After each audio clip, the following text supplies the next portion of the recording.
Night settles over Rome in a way that feels deliberate, as if the city has learned over centuries how to muffle its own footsteps. I walk the narrow streets toward the Vatican walls, and the air cools suddenly, as though I am approaching something that exhales stone instead of breath. The lamps along the Borgo cast their dim halos on the pavement, but beyond them rises a darker geometry, a fortress of memory sealed and sonnet. Behind those walls, 85 kilometres of shelves sleep in perfect paralysis, a labyrinth conceived in 1612 and guarded by a single Latin word that has misled the world for 400 years secretum. Private, they insisted. Personal. But the night makes another meaning obvious. Here privacy hardens into secrecy, and secrecy becomes a gravitational field. Rumours have always orbited this place. People say the lost books of Livy were carried here after surviving fires that should have devoured them. They whisper about fragments lifted from the ruins of Alexandria, scraps of astronomy and kingship too stubborn to die. Some speak of letters between emperors and popes that never reached their addressees, preserved instead as leverage for centuries yet to unfold. And then there are the stranger murmurs, internal catalogues naming sections no scholar has ever seen, headings that read like riddles, on the origin of humanity, on the peoples before the flood, on the kingdoms that fell from the sky. The closer I draw to the wall, the more it feels like approaching a question that has slept too long. If the true history of humanity lies inside unsorted, unspoken, entombed in ink, what version of history have we been allowed to inherit? What stories were trimmed, softened, reversed or erased so the world outside these stones would remain manageable? The street narrows, the wall rises higher, and a quiet realization follows me like a second shadow. Whatever waits inside did not arrive by accident. It was carried here, chosen, protected. The only way to understand what this place has been guarding is to step past the threshold and follow those memories backward all the way to where they began. Night in early 17th century Rome is heavy with more than darkness. Europe is splitting along confessional lines, wars of religion gnaw at its borders. And in the Vatican Palace, one man in white sits before a desk that threatens to disappear beneath paper. Camillo Borghese. Pope Paul V is surrounded by the scattered memory of his church, letters from kings and ambassadors, reports from inquisitors, petitions, denunciations, ledgers, maps of coasts that did not exist on European charts 100 years before. In the tremble of candlelight, the disorder no longer looks like work in progress. It looks like power about to scatter. The room smells of wax and damp stone. A draft sets the loose sheets whispering. Some documents are already old when they arrive: brittle parchment from medieval popes, imperial rescripts from previous centuries, accounts of doctrinal quarrels officially settled long ago. Others still carry the outside world on their surface, a salt tang from a letter written at sea. The smudge of a soldier's fingers on a campaign report, the faint odour of mould from a packet that has slept too long in a provincial sacristy. Paul V sees more than clutter. Every page is a story that can be retold. A treaty without its exact wording can be remembered to favour whoever owns the last surviving copy. A monarch's confession, if preserved, can become leverage. If lost, it reduces to rumour. An inquisitor's report stored in one diocese and forgotten in another can later justify a purge or leave doctrine undefended. Fragmented archives mean fragmented authority. If princes and universities consolidate their records while Rome leaves its own history splintered among drawers, trunks and private cabinets, then future historians will reconstruct Catholicism from hostile sources. The papacy will be remembered in other people's handwriting. The idea that forms in his mind is both bureaucratic and brutal. The Church must reclaim its memory and lock it into a single organ that answers to the papacy alone. This is the century in which states begin to understand that paperwork is a technology of rule. The Holy See cannot afford to be less modern than the kingdoms it admonishes. If power lives in documents, the documents must be pulled inward away from diocesan cupboards and religious houses into a central vault where they can be catalogued and guarded. Instructions radiate out from Rome in terse Latin. Nuncios are told to send back older correspondence. Bishops are ordered to forward originals of important bulls and charters.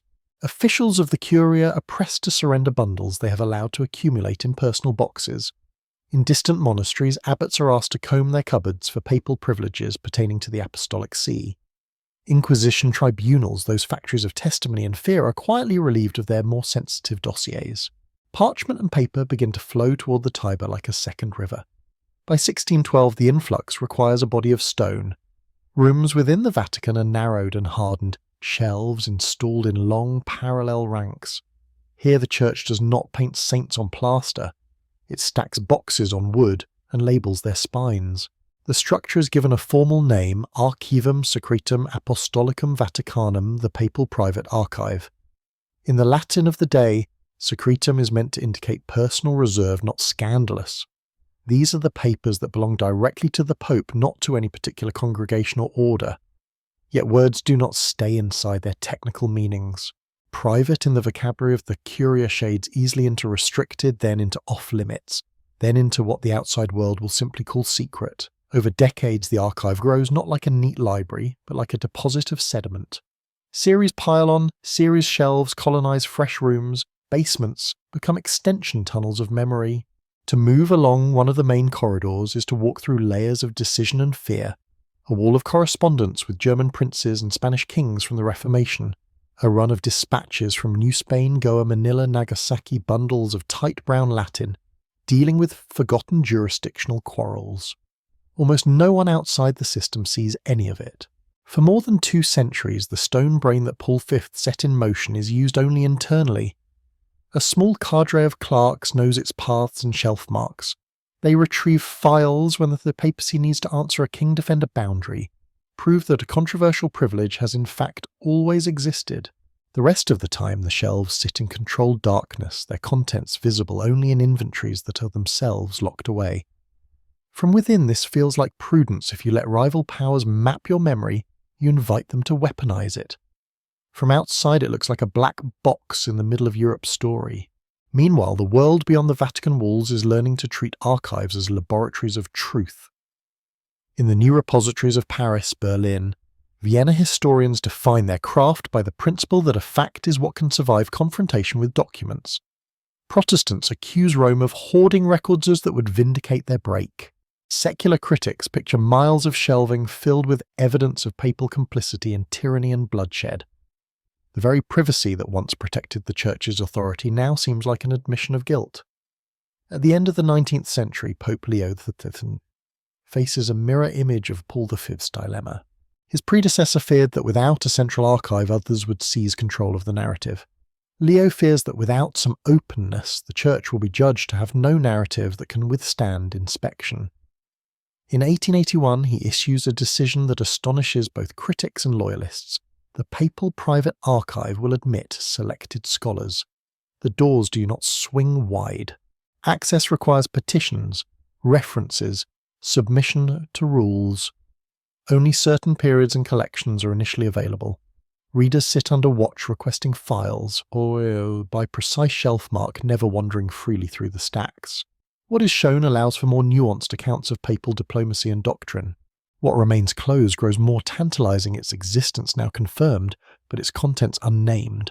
By the time the 20th century begins, the Archivum Secretum has become a stone brain, kilometres of shelving, carrying peace treaties and war plans, orders for missions and records of their failures, pleas from the persecuted and reports from their persecutors, drafts of encyclicals that never saw print dossiers on thinkers later canonized or condemned. Behind the guarded doors, internal catalogues trace what is stored where and who may request it. Some headings appear in public guides. Others exist only in registers never shown to visiting researchers, labels for clusters of documents whose very titles might raise questions the Church is not ready to entertain. From the cobbled street outside, however, the wall remains just a wall, blank and indifferent, hiding the skull behind the face. To understand what now lies sorted, boxed, numbered, and half revealed under Roman ceilings, you cannot begin here at the endpoint where everything has already been absorbed. You have to unwind the path of those papers, follow their journeys backward, out of this central brain and into the temples, palaces, monasteries, and lost libraries they once called home.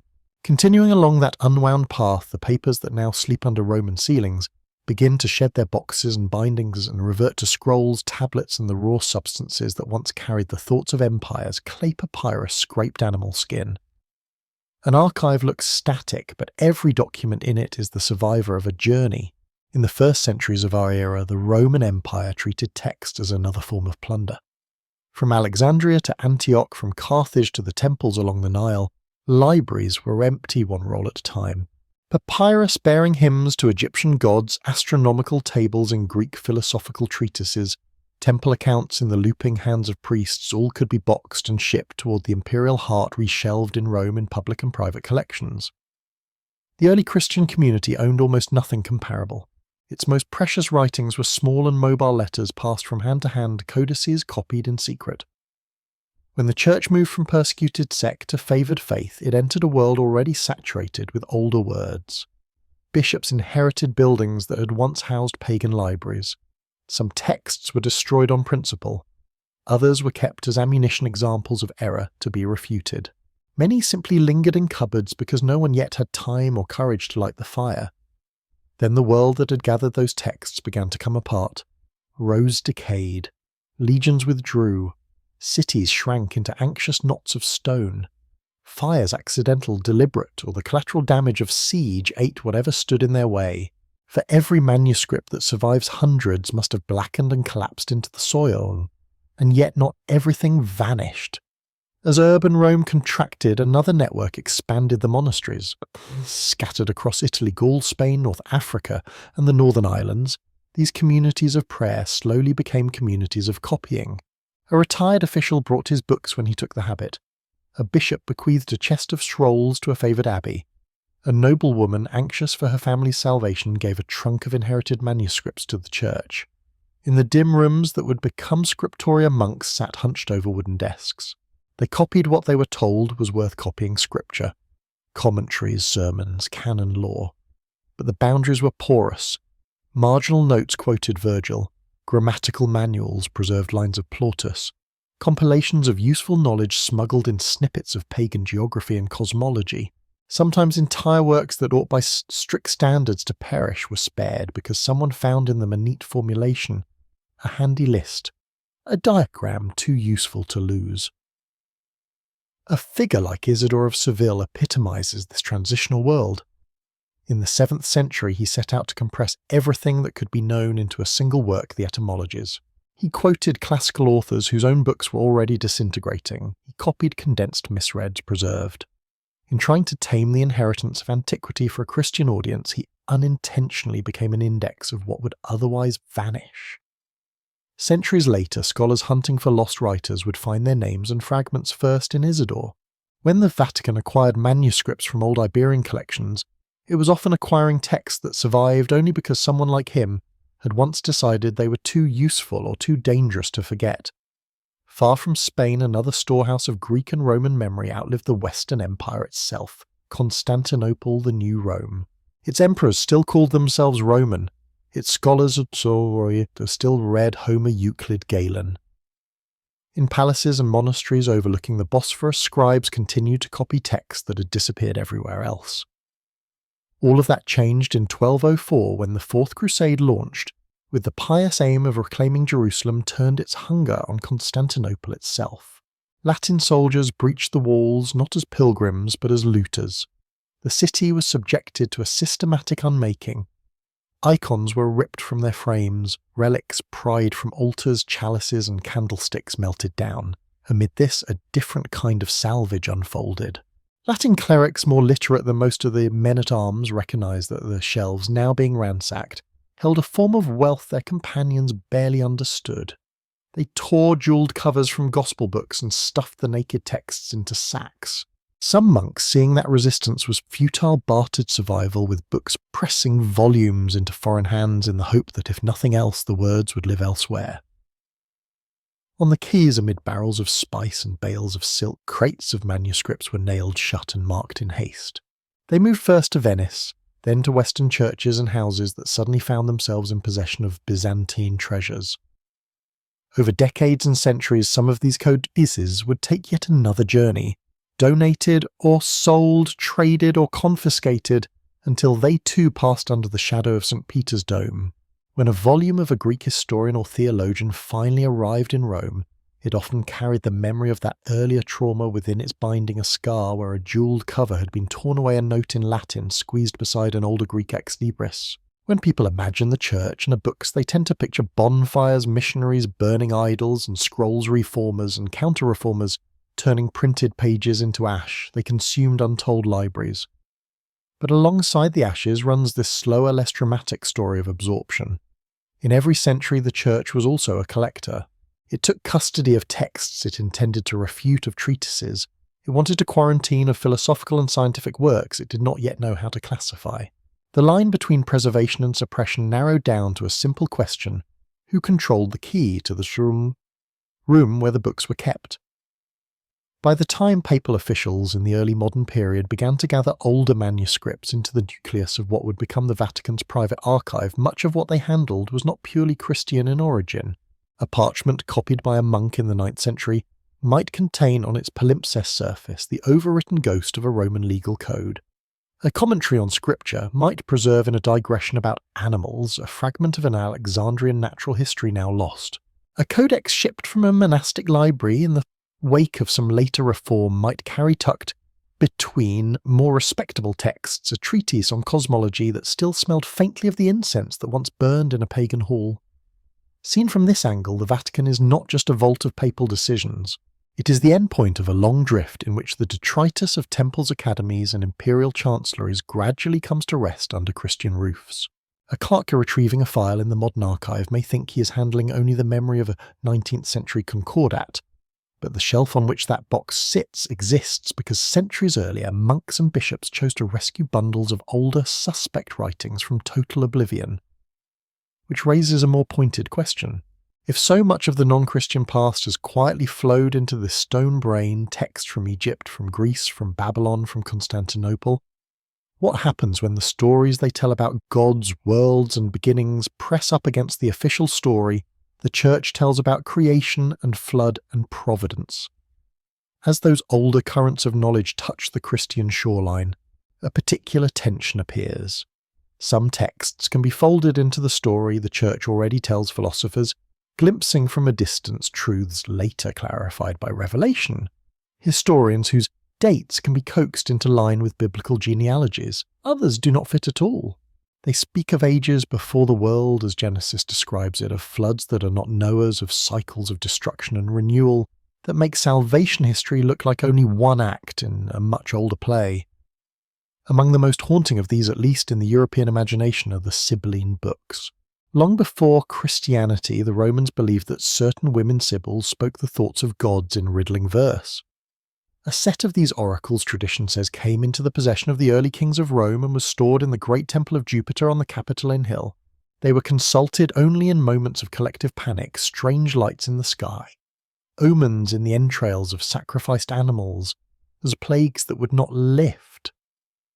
Priests known as the Quindicumviri guarded them, opening them rarely as if the words inside were a dangerous medicine that could not be prescribed too often.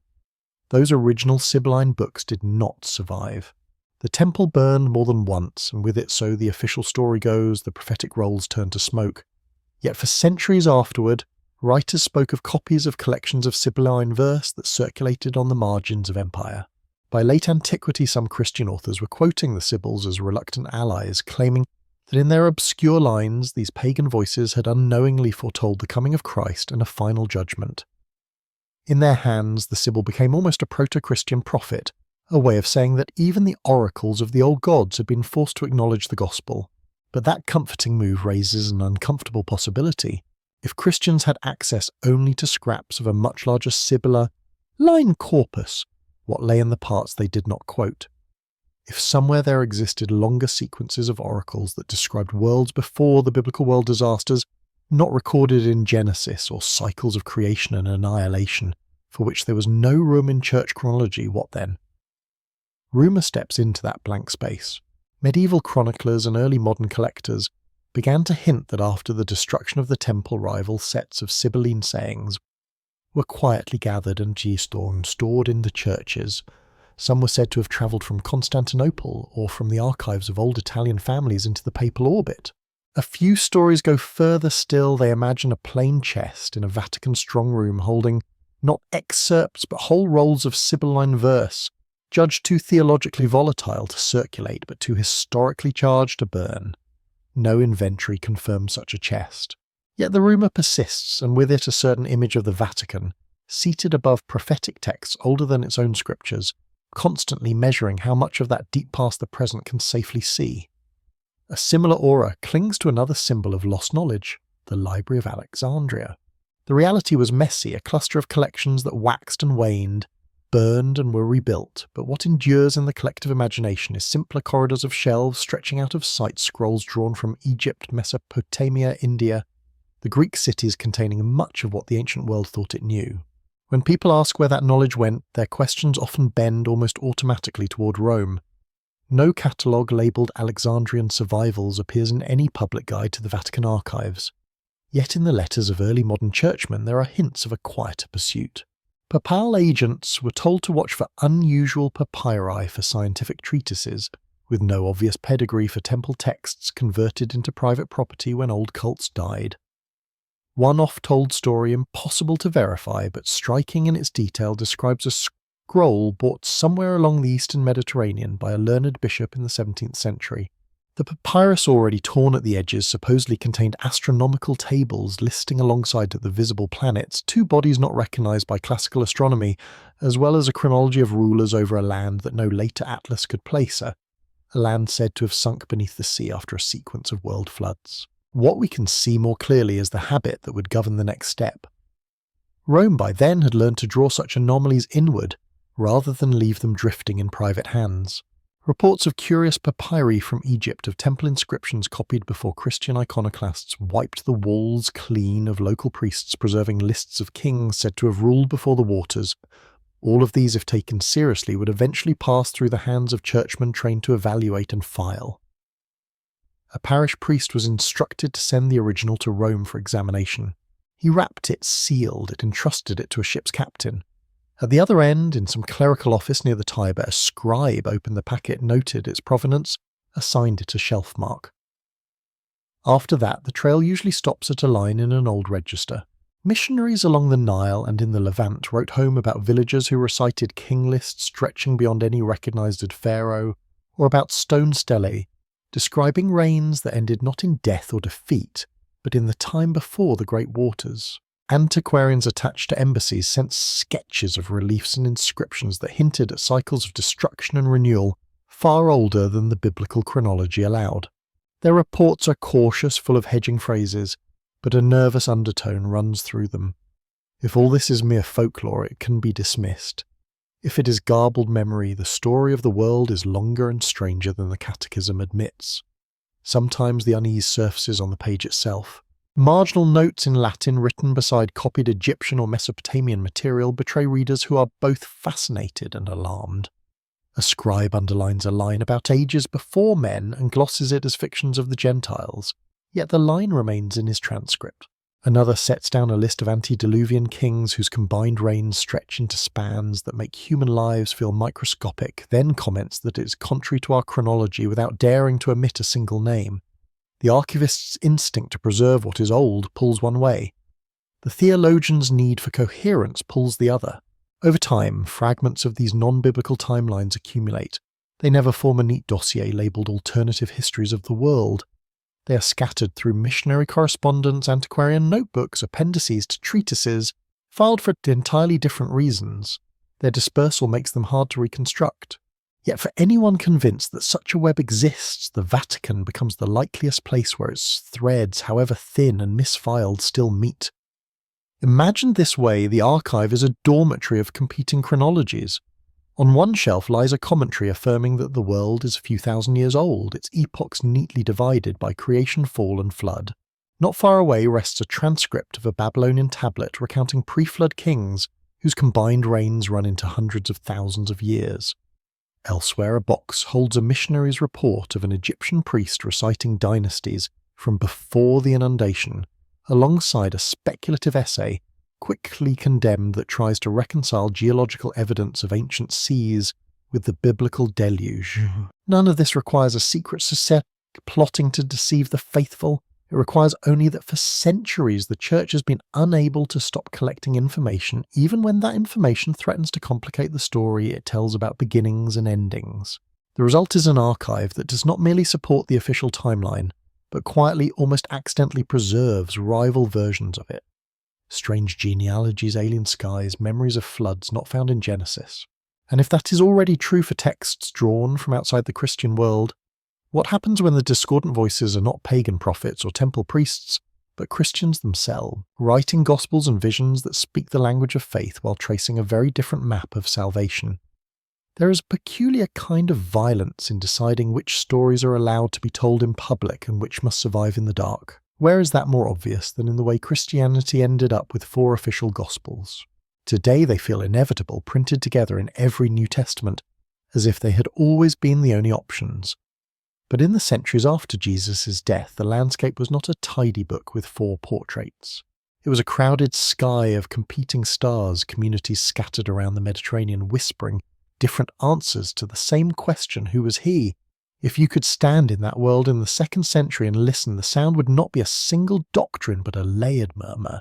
In one house church, believers cling to a story that emphasizes Jesus' humanity, born tired, hungry, capable of grief. In another, the talk turns to luminous sayings in which Christ seems almost weightless, less a man than a beam of knowledge dropped into flesh for a time. Elsewhere, stories circulate that the risen Jesus shares private teachings with a few disciples explaining secrets of the cosmos not meant for the crowd. For some, salvation is a matter of trusting and belonging. For others, it is a matter of knowing. That fluidity frightened those who felt responsible for holding the faith together. The memory of Jesus was not a stable photograph. It was a set of negatives developing at different speeds in different places, and each community believed its own exposure was the clearest. If the story could be told in too many ways, what kept it from dissolving into subjectivity? How could bishops defend a creed if any group with a gifted teacher could claim that their secret gospel was the real one? Into this noise stepped Irenaeus of Lyons in the late 2nd century. He looked out over the Christian world and saw not diversity but fracture teachers, spinning elaborate cosmologies, congregations honouring texts he considered dangerous. His work, usually translated as Against Heresies, reads like a catalogue of everything he thought had gone wrong. He names groups and doctrines, and he insists that there must be 4 and only 4 true gospels. Ironically, in trying to bury his opponents, he preserves them. Many of the heretical texts we now know about are known first because he complained about them, leaving ghost traces of books he would have preferred to erase. In the centuries after Irenaeus, the pressure he felt only intensifies. Persecutions flare up and subside, but even in calmer times, the boundaries of belief are contested. Assemblies argue over which writings should be read aloud as scripture and which should remain private or disappear. Some communities cherish texts others have never seen. A gospel copied in Egypt may be unknown in Gaul. A prophetic book loved in Syria may sound eccentric in Rome. Each local disaster risks erasing not just lives but the particular portrait of Jesus that community treasured. By the early 4th century, the internal map of the faith is shifting. When the Emperor Constantine embraces Christianity and summons bishops to councils, doctrinal arguments suddenly carry imperial consequences. Theology becomes a risk to civic peace. An emperor who wants a unified empire needs a unified creed, and a creed needs a recognizable set of scriptures. You cannot declare what the gospel teaches if you're not first sure which gospels count. The Council of Nicaea in 325, famous for its creed about the nature of Christ, sits within this large effort to draw boundaries. There is no single moment there when a list of books is dramatically voted up or down, but around it, bishops begin to speak more confidently about which writings are acceptable in royal church and which they belong outside the circle. Through letters and local synods, a rough consensus hardens. Athanasius of Alexandria gives that consensus its sharpest edge. In his Easter letter of 367, he lists 27 books to be recognised as the New Testament. The 4 familiar Gospels Acts, a defined collection of letters and revelation. Everything else he says should be treated differently. Some writings may be edifying but are not to be read as scripture. Others are apocryphal, a word that in his usage shades from hidden towards suspect and dangerous. With a few sentences, he pushes a large body of literature to the margins, yet even at this moment of exclusion, the habit of preservation persists. Church leaders have learned from arguing with pagans and with one another that you cannot answer an opponent whose books you have burned. To refute you must quote, to condemn you must produce evidence. Bishops who order certain Gospels removed from liturgy often have them copied one last time into dossiers on error, or filed with notes explaining their faults. Monasteries quietly reshelve some texts in cupboards rather than on lecterns. The official story narrows, but the physical manuscripts take a slower path toward oblivion. As the papacy's authority expands, Rome increasingly becomes the place where these awkward survivals end up. A bishop dies, his papers, including copies of odd Gospels he once investigated, are shipped to the city that will choose his successor. An inquisitor in a provincial town sends the courier a bundle of writings seized from a charismatic preacher asking for a ruling. A learned abbot, uneasy about a visionary text beloved in his community, dispatches a copy to those in Rome who know better. In each case, a piece of alternative Jesus memory drifts a little closer to the stone brain behind the Vatican walls. No index in the public reading rooms lists these works under a neat heading. They are embedded in larger files proceedings against a sect correspondence about a local controversy, theological opinions sought and given. Modern historians piecing together the story from outside see only the edges, a reference here, a paraphrase there, and guess from those traces that the original documents must lie somewhere deeper in the stacks. Whether or not a single secret room of forbidden Gospels exists matters less than the pattern the Church's way of defeating a text is often to exile it from the pulpit, but keep it within reach of its own memory. The result is a canon with a shadow. In front of the faithful stand 4 Gospels proclaimed and illuminated as the true faces of Christ. Behind them in locked cupboards and archival boxes survive other faces, portraits drawn by communities that emphasize different aspects of the same life Gospels that made room for secret teaching for a more human Jesus, for a stranger Saviour. When a tradition decides that only 4 stories will define a man for billions of people, it is not only elevating those 4, it is cutting away narratives that do not fit the body it wants to present. And so the question that formed at the door of the Vatican archive now returns in a sharper shape. If this institution has spent centuries quietly gathering not only the texts it blesses, but also the Gospels it has banished, what do those alternative stories of Jesus actually contain that made them unfit for the lectern yet too important to abandon?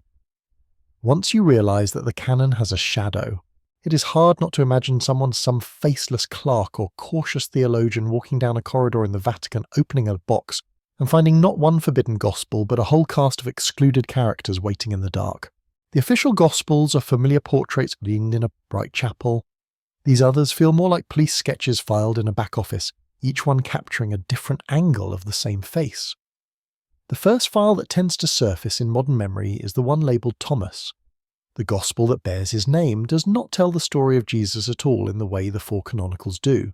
There are no shepherds or magi, no exorcisms, no passion narratives. Instead, Thomas is a string of sayings, short, often cryptic, presented almost without context. In some, Jesus sounds like the teacher of parables readers recognise. In others, he speaks in riddles about light inside a person, about the kingdom being spread out over the earth yet unseen. The emphasis falls not on believing that certain events happened, but on acquiring a kind of inner clarity. Salvation in Thomas feels less like joining a flock and more like waking up from a long sleep. That emphasis on gnosis, personal insight into a hidden order of things, made the text immensely attractive to some early communities and profoundly troubling to others. If the kingdom is primarily an interior discovery, what becomes of sacraments, hierarchy, obedience? An institution built on public rites and common confession cannot easily make peace with a gospel that tells people the truth is already buried inside them like a seed. To lock Thomas away is, among other things, to keep that suggestion from echoing, unregulated through every small house, gathering on the fringes of the empire.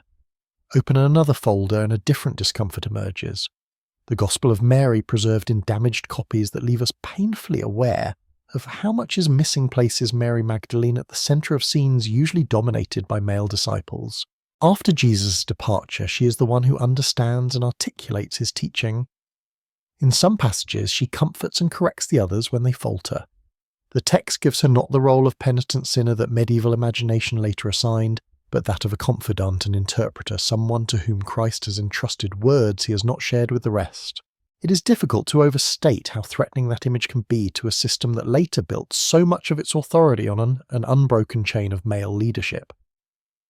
If Mary is a legitimate transmitter of revelation, if she stands in a line of succession that runs parallel to Peter's, or even intersects it, then the architecture of power, as it hardened over centuries, looks suddenly less inevitable. A church that has often struggled to justify its exclusion of women from sacramental authority has every institutional reason to prefer a narrative in which Mary listens and weeps at the tomb, rather than one in which she argues theology with apostles and wins. Close that folder open, the one marked Philip, and the atmosphere thickens further.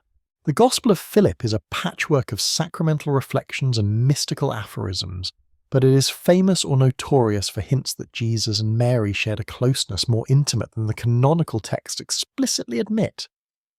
A handful of lines, damaged but suggestive, speak of him loving her, more than the other disciples of her being the one he kissed often.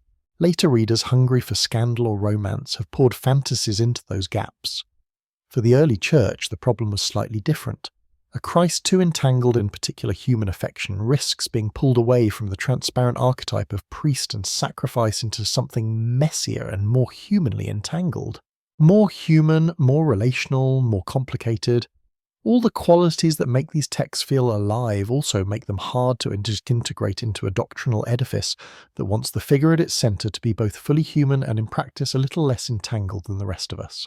It is not hard to imagine a learned censor skimming Philip, frowning at the suggestive lines, and deciding that no good could come from letting such passages be proclaimed to a congregation already prone to gossip and projection.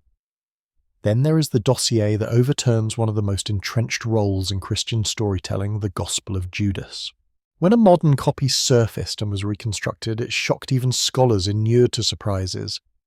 Here Judas is not the flat villain who sells his master for silver out of greed or resentment, but the one disciple who understands a terrible necessity. In this telling, Jesus confides in him, explains that the material body must be handed over for the larger plan to unfold. Judas's betrayal becomes a dark obedience, a willingness to be despised forever in order to serve a purpose no one else is willing to shoulder. The theological implications are vertiginous. If the worst traitor is secretly the most faithful, the neat moral geometry of countless sermons collapses. Concepts like guilt-free will and blame become unstable. A church that relies on clear lines between sanctity and sin to guide the conscience of ordinary believers has little appetite for a story that suggests the black hat may belong to someone following orders from God.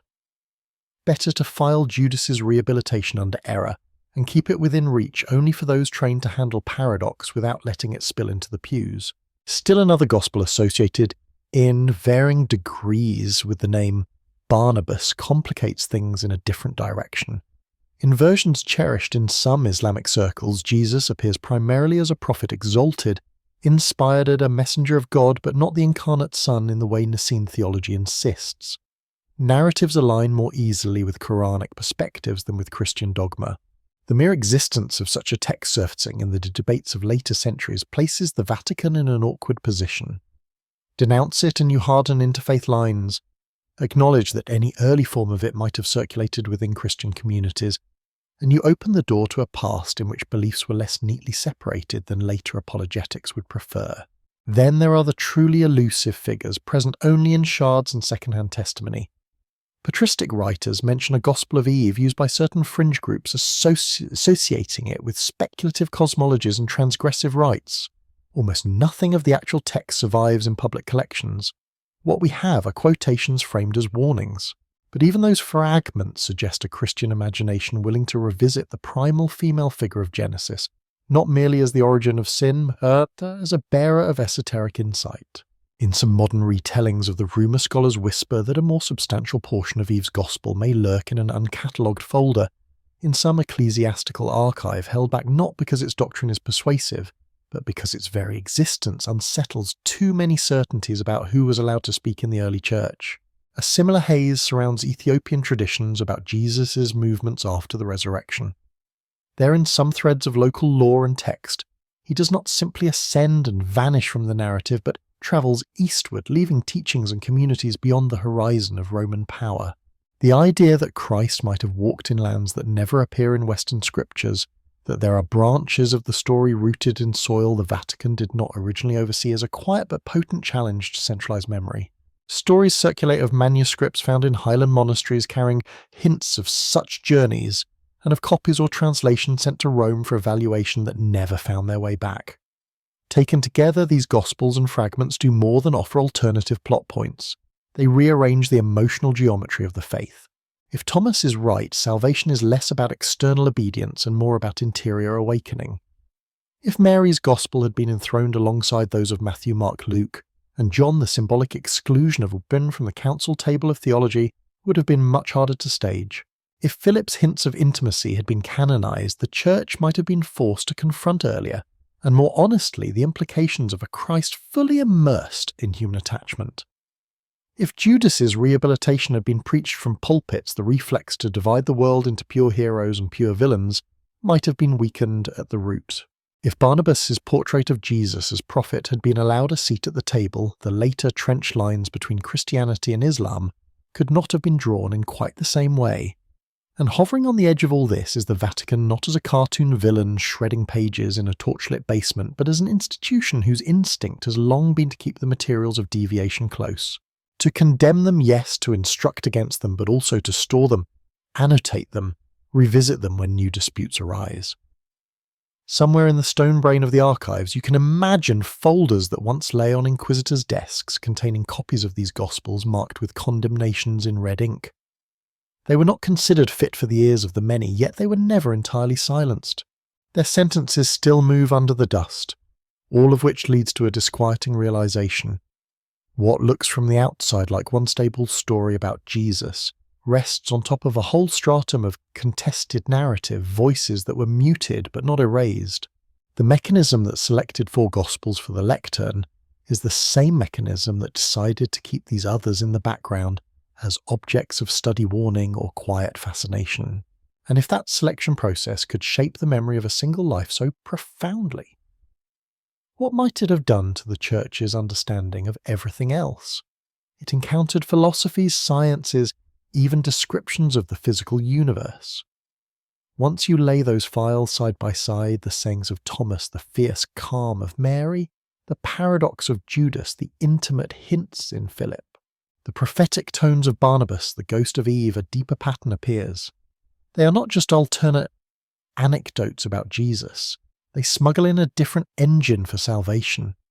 Again and again, they suggest that what rescues you is not only what you publicly affirm, but what you come to know, what dawns inside, what opens in the private chamber of consciousness.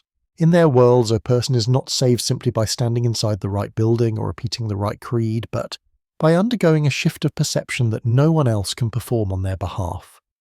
In those texts, Christ appears less as the architect of an institution and more as a living key turned in the lock of each person's awareness. He gives passwords as much as commandments, hints as much as rules. The kingdom is something you wake up to, not merely something you enroll in. The crucial movement is inward, from blindness to sight, confusion to recognition, passivity to understanding. It is easy to see why such language intoxicates individuals hungry for meaning. It is just as easy to see why an emerging hierarchy trying to keep a fragile movement from flying apart would read it as acid poured onto the bonds holding everything together. For a church that is learning to behave like an institution, the risk feels obvious. If salvation is primarily a matter of inner awakening, how necessary are the outer scaffolds of office and sacrament?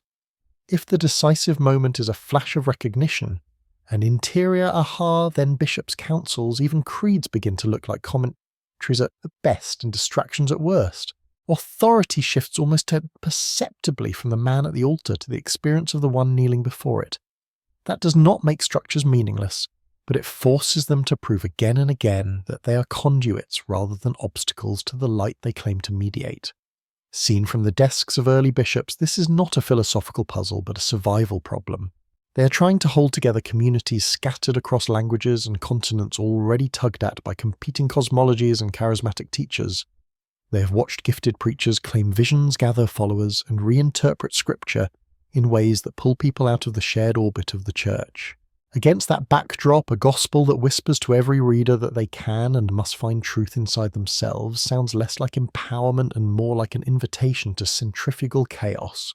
To keep the centre from flying apart, the centre must assert itself.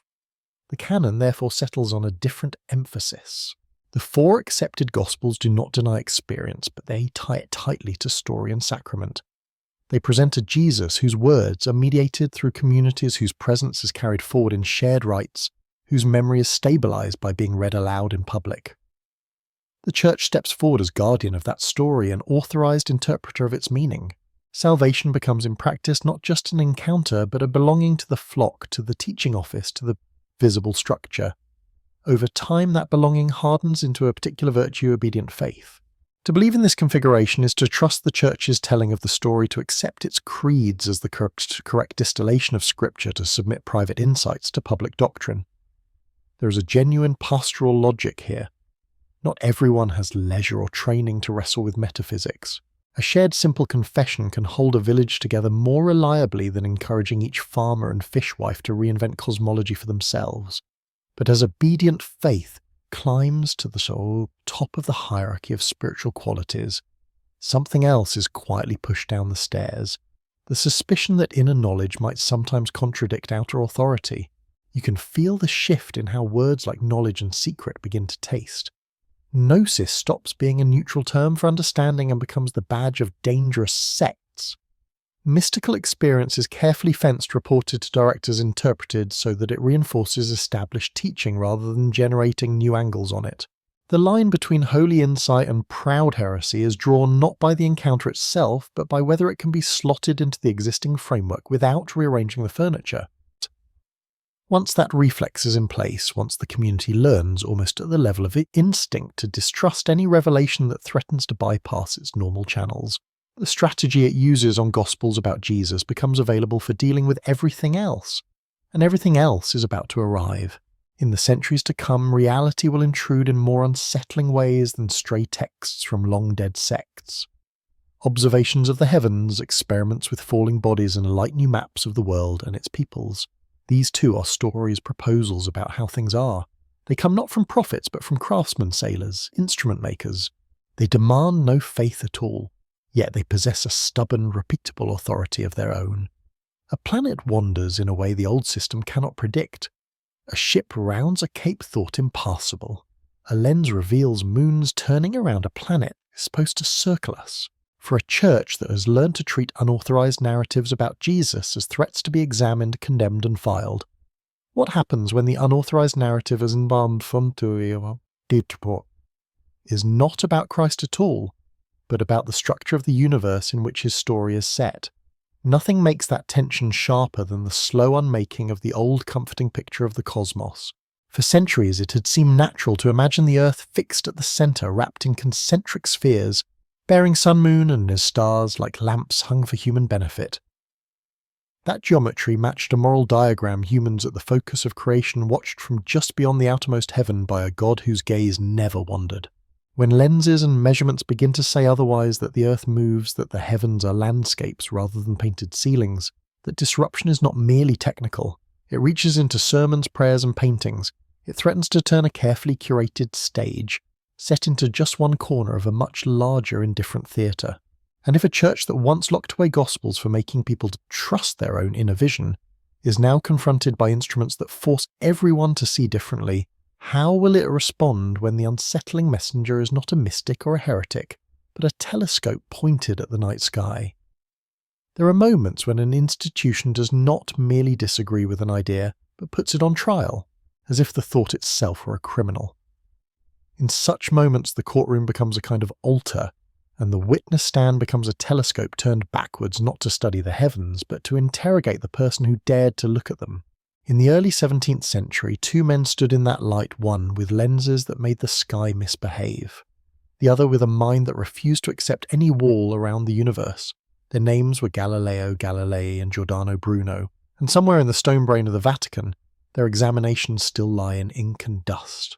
The story of Galileo begins not in the tribunal chamber, but on a series of chill roofs and balconies where he pointed a handmade telescope at objects everyone thought they already understood. The telescope itself was an ungainly thing, a tube smelling faintly of glue and oil lenses ground and polished by his own hands, the metal fittings cold against his fingers.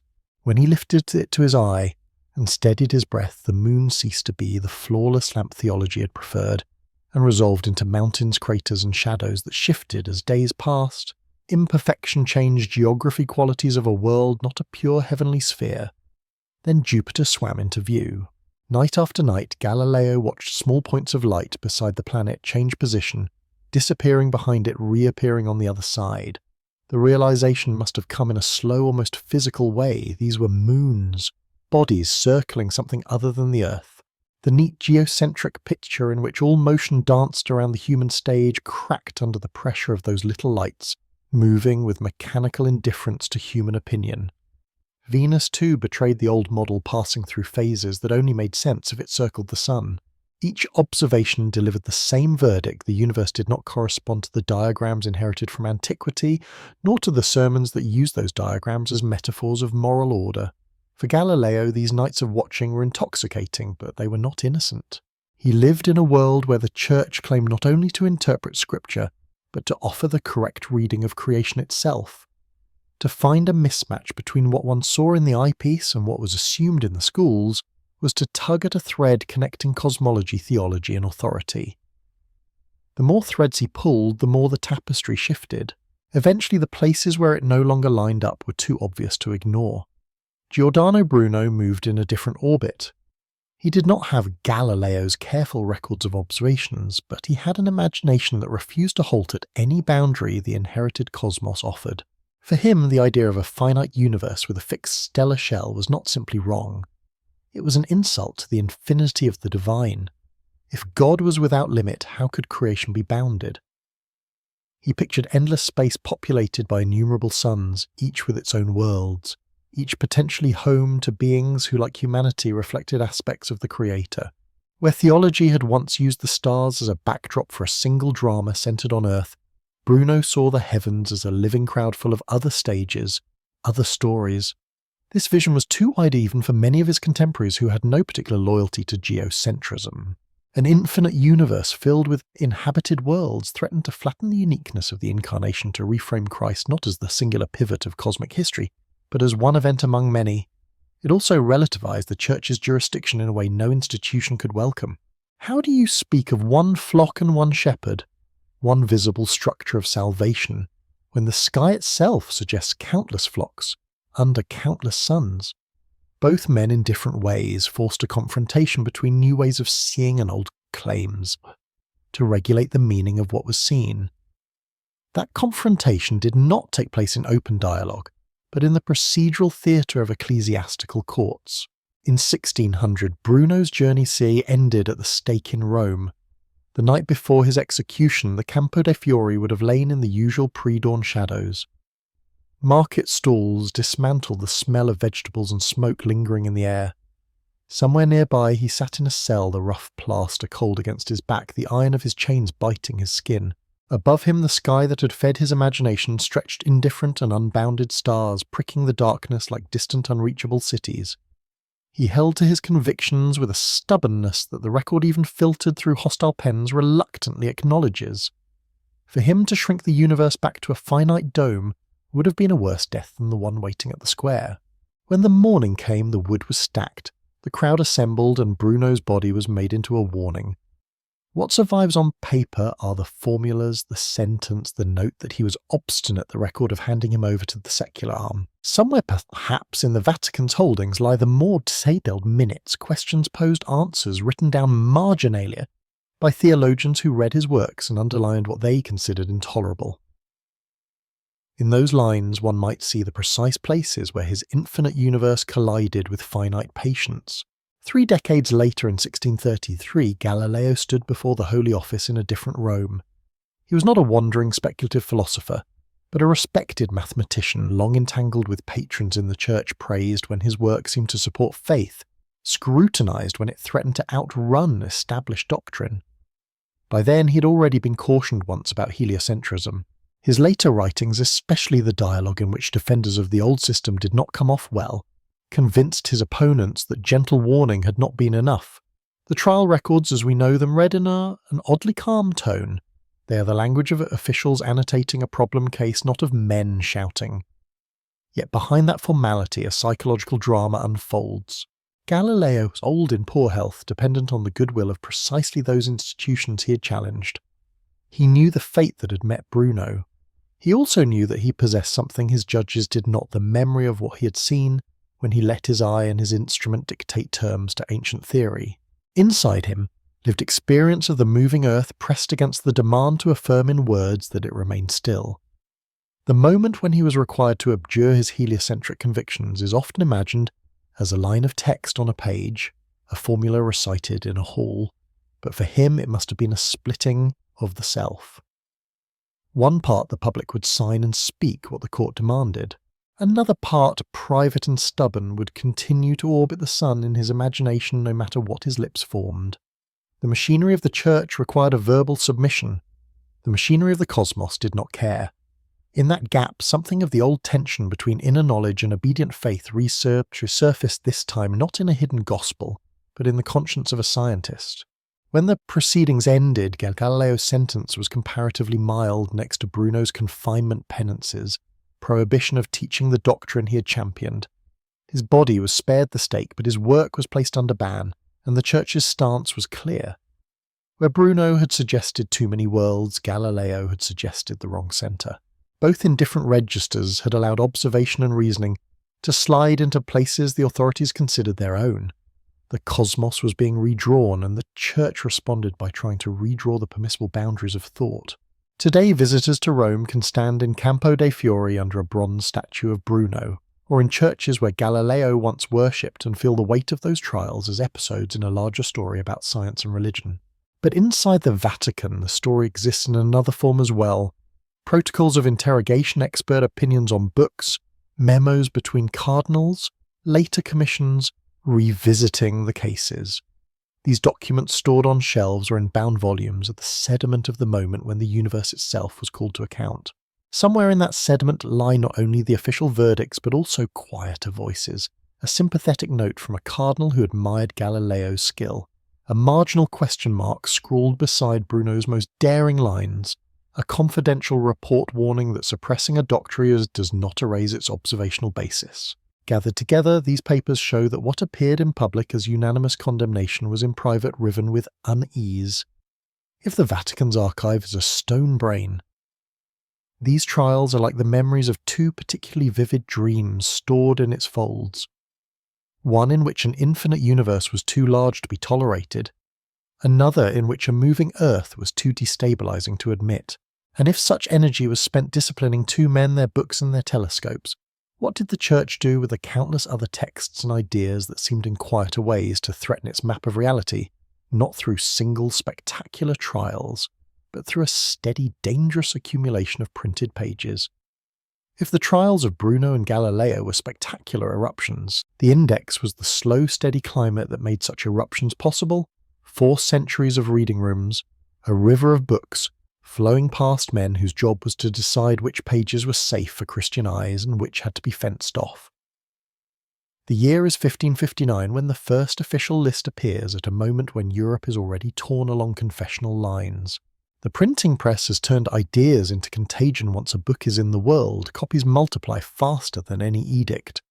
To church authorities watching their flock peel away toward Protestant preachers and polemicists, it seems obvious that they must do something more systematic than chase individual heretics.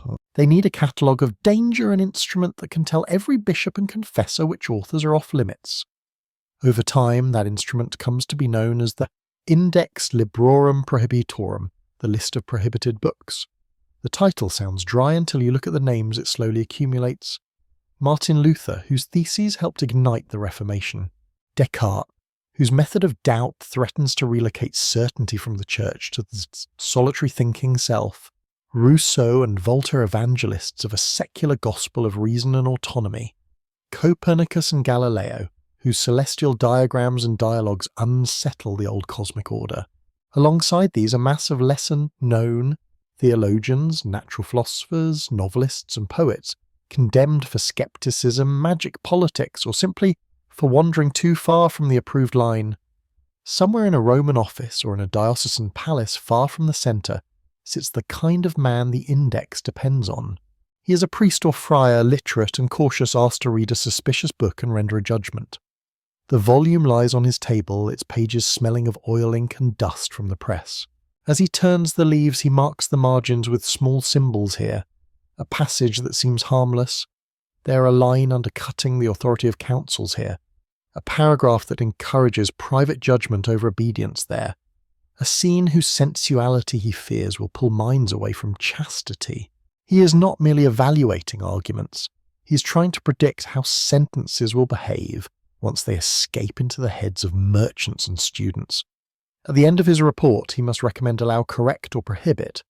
A single book may be permitted if certain pages are removed or amended. Another may be confined to the hands of scholars with special permission. A third, judged wholly corrupting, earns its place on the index, making it sinful for ordinary Catholics to read or possess it without dispensation. In theory, this is damage control, a way of insulating the faithful from texts that could erode trust in doctrine and discipline. But a banned book is not necessarily a burned book. Fire is dramatic, but it is also final. Once a title is consigned to flames, it disappears not only from the hands of the laity, but from the reach of the Church itself. The logic of the index pulls in the opposite direction to prohibit publicly but preserve privately. Copies of censured works are transferred to controlled spaces, seminary libraries, episcopal collections, and above all the reserve shelves of major ecclesiastical centres. In some cases they are rebound in plain covers, their scandalous titles visible only in discreet catalogues. From this habit emerges the notion of the Bibliotheca Secreta, the secret library. The phrase does not necessarily mean a room reached by hidden doors. It can mean a section of an otherwise ordinary collection set apart in locked cabinets where only those with explicit authorization may enter. Here stand the very books ordinary believers are told never to touch, sometimes stacked only a few meters away from catechisms warning against them. On the spines, gold letters spell the names of the proscribed. On nearby shelves, scientific treatises that once unsettled theologians, volumes of Enlightenment philosophy, works of fiction deemed too subversive or too lascivious. The paradox is obvious. The institution that warns its flock that these volumes are spiritually dangerous nevertheless invests great care in preserving them. It is as if the Church is building alongside its official library of approved knowledge a shadow archive of everything it has tried to suppress. The index viewed from this angle is less a trash heap than a second map of European thought, a negative image in which every blackened dot marks the location of an idea judged hazardous.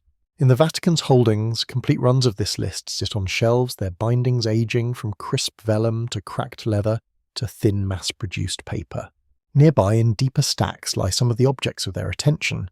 First editions bearing erased book plates, margins crowded with the notes of the censors who condemned them, dedications carefully crossed out so that the names of patrons no longer betray their past enthusiasm.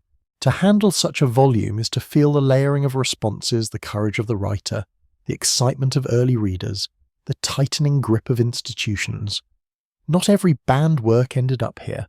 Some were destroyed on sight, others survived only in Protestant territories or in private collections, yet enough flowed into Catholic repositories that places like the Vatican functioned de facto as concentrators of suppressed literature. When a bishop cleaned up his diocesan library, he might send Rome a parcel of controversial works for review, meaning in practice that they would live out their afterlives under more watchful eyes. Think of the index then as an operating system rather than a simple blacklist. It told printers which texts required expurgated editions, told confessors what questions to ask penitents about their reading, and told university faculties which authors could be cited without scandal. It embedded itself in conscience, a lay person hesitating before a shelf, wondering whether curiosity about a particular philosopher was a moral risk. It shaped catalogues too, as librarians devised discreet ways to signal the presence of restricted works without advertising them. When the index was finally abolished in 1966, the ban on those thousands of titles ceased to bind under pain of sin. Yet the physical infrastructure it had helped build did not evaporate. The secret shelves remained their contents, now accessible under academic rules rather than moral ones.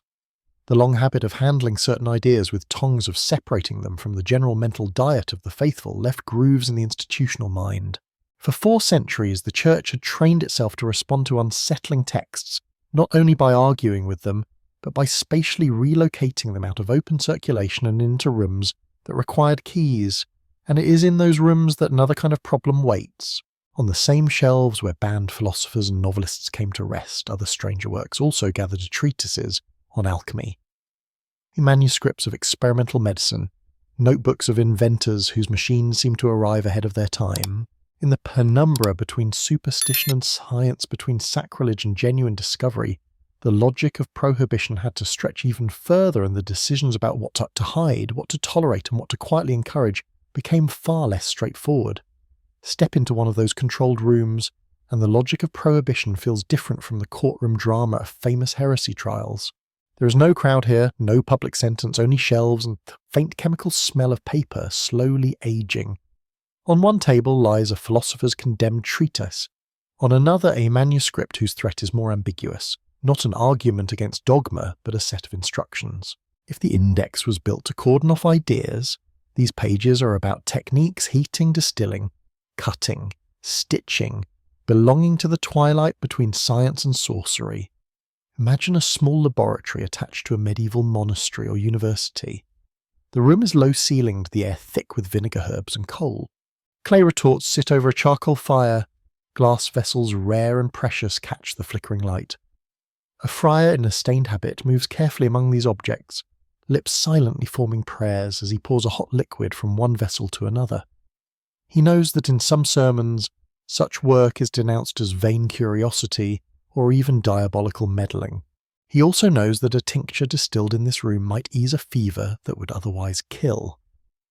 This is the world of alchemy, not only the legendary fools chasing gold, but a slow accumulation of practical knowledge about substances, how they burn, combine, separate, crystallize.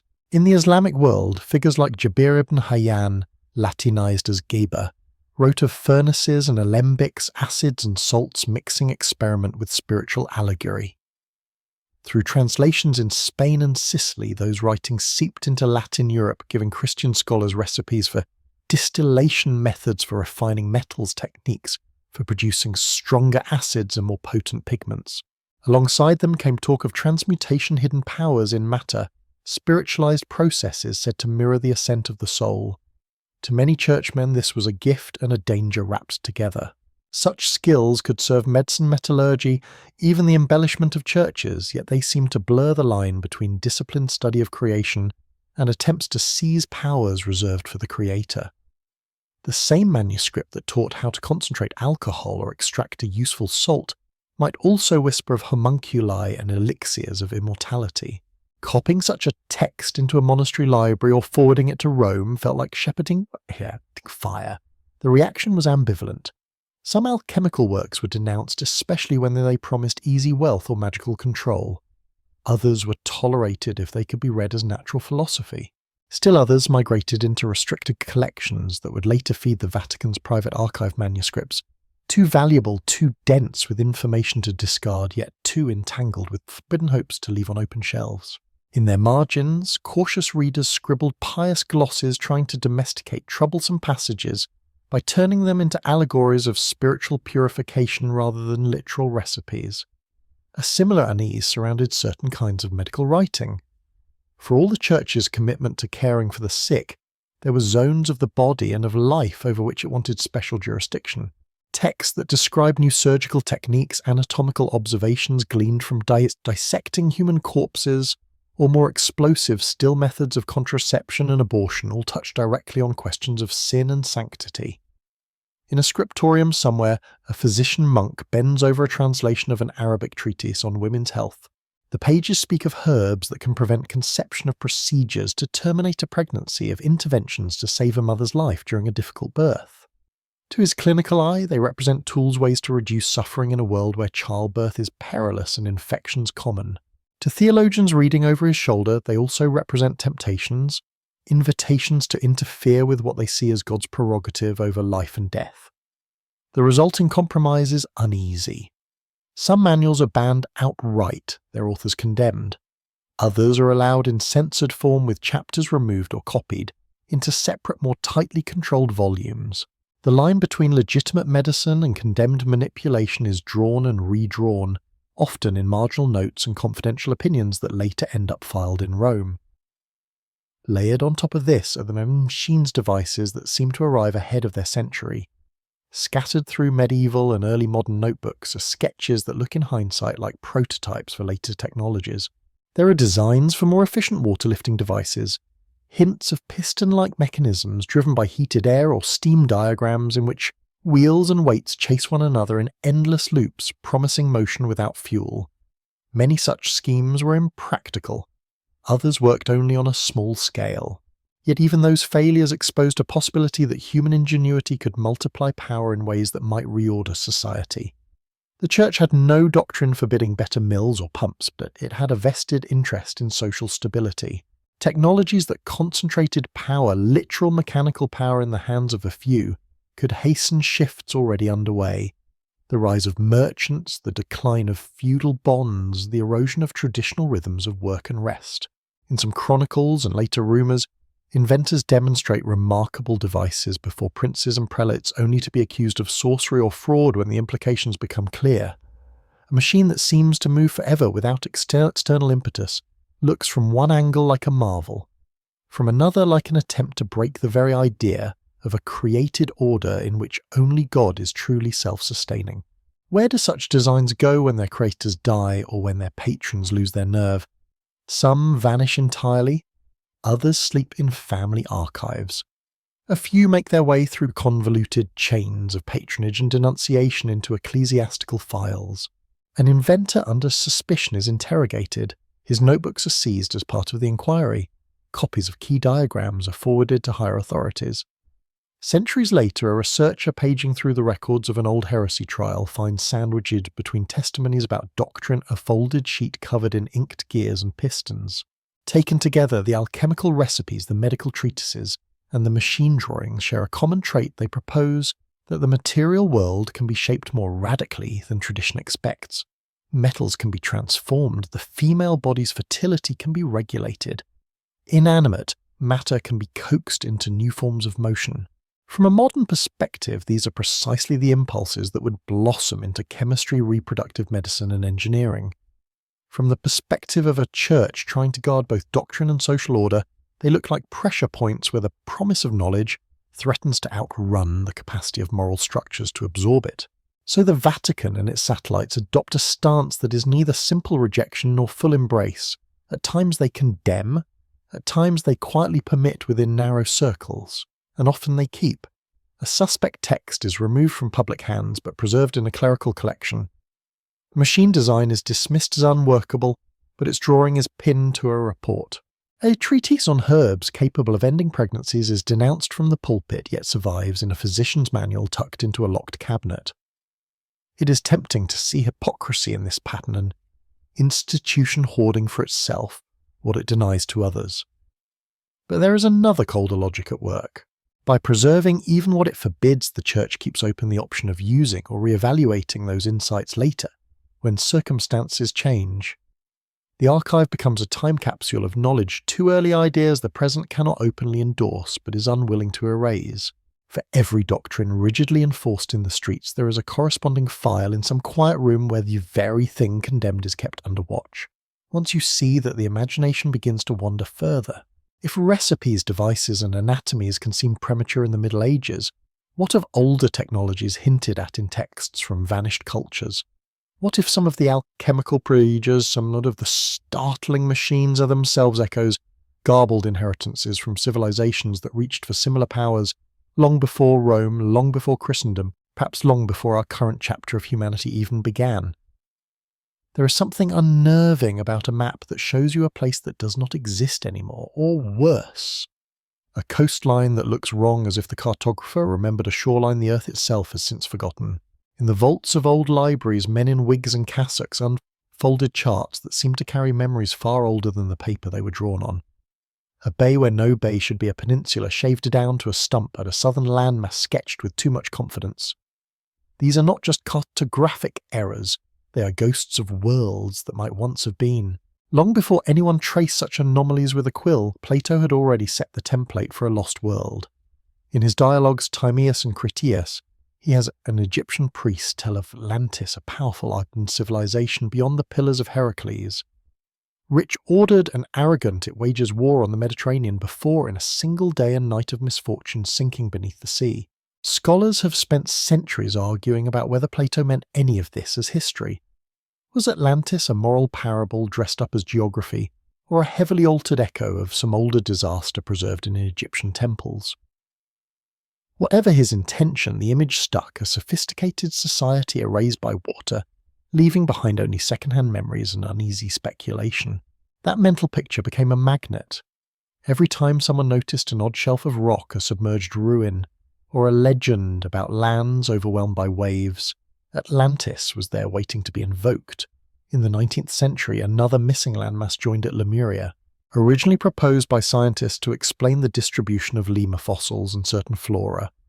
The hypothetical continent was thought to have once bridged the Indian and Pacific Oceans before sinking. Later, geology made such a structure unlikely, but the name slipped out of science and into occultism. Theosophists and esoteric writers populated Lemuria with ancient adepts and primordial civilizations, turning a failed hypothesis into a stage for spiritual dramas.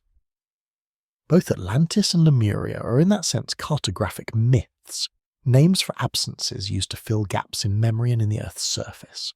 But occasionally a document appears that seems to move them one step closer to the archives, a real map drawn by a real hand showing something that ought not to be there. The most famous of these is a skin-coloured sheet of gazelle parchment signed by an Ottoman admiral in 1513, the Piri Reis map. Spread it out on a table and you are holding a palimpsest of the early 16th century world. Along the top run the familiar outlines of Western Europe and North Africa. To the left, a jagged coast that looks unmistakably like East and South America curls southward. Below that, sketched in a different style, lies a strange southern land, a broad scalloped coastline fringed with what some interpreters have taken for inlets and fjords trending toward where modern atlases place Antarctica. Piri Reis himself tells us the map is a compilation. In the marginal notes written in Ottoman Turkish and squeezed between sea monsters and ships, he lists some of his sources as charts captured from Portuguese pilots who had sailed along newly discovered coasts, maps drawn in the time of Alexander, even one said to have been made by a Genoese infidel, widely assumed to be Columbus. To a historian, this suggests a mix of conventional and legendary material. To those inclined to see more, it raises a tantalizing question. If this southern land is meant to be Antarctica, why does it not wear the massive ice cap we know today? Did Piri, working from older, perhaps ancient sources, copy a memory of a time when that continent's shores were free of ice? Most geologists and cartographers are sceptical. Coastlines change in the eye of the beholder as well as under the hand of nature. It is easy to force a resemblance once you know what you want to see. Yet even if the Antarctic claim is set aside, the deeper implication remains. Piri is leaning on material he believes reaches back beyond the voyages of his own era. Some of those charts may have been medieval survivals, others distorted echoes of classical geography reworked in Islamic centres of learning.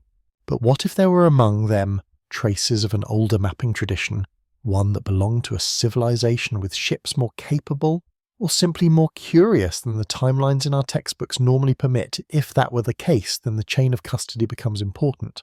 Where did Piri's Portuguese and Genoese maps come from? Whose cupboards or chests did they sleep in before being captured at sea? And what happened to the originals after his staff copied them onto gazelle skin and incorporated them into the Ottoman Admiralty's archives? This is where the Vatican returns quietly to view. In the centuries after Piri drew his map, Catholic powers, Spain and Portugal, foremost among them, dominated much of the world's seaborne exploration. Their ships carried not only missionaries and soldiers, but pilots with their own Portolan charts and rutters, lists of bearings and landmarks compiled voyage after voyage. When Jesuits and other clerics attached to these ventures came home, or wrote to Rome, they often mentioned new coasts, currents, and islands. Sometimes they brought maps themselves, intended as aids to administration or as trophies of empire. We know that some of these charts ended up in papal hands folded into correspondence bundled with reports.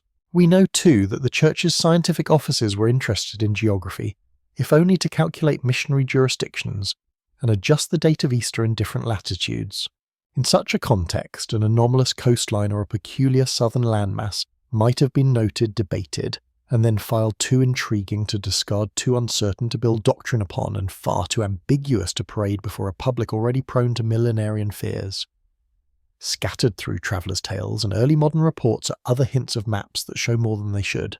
A sailor swears that in the cabin of a dying captain, he saw a chart with a coastline he later recognised only when reading about some newly explored bay. A Jesuit mentions in a letter from South America that local pilots carry worn charts marking shoals and islands, in places European atlases still leave blank. A French cartographer complains that certain Spanish maps rumoured to be more accurate in the Pacific are kept under lock and key.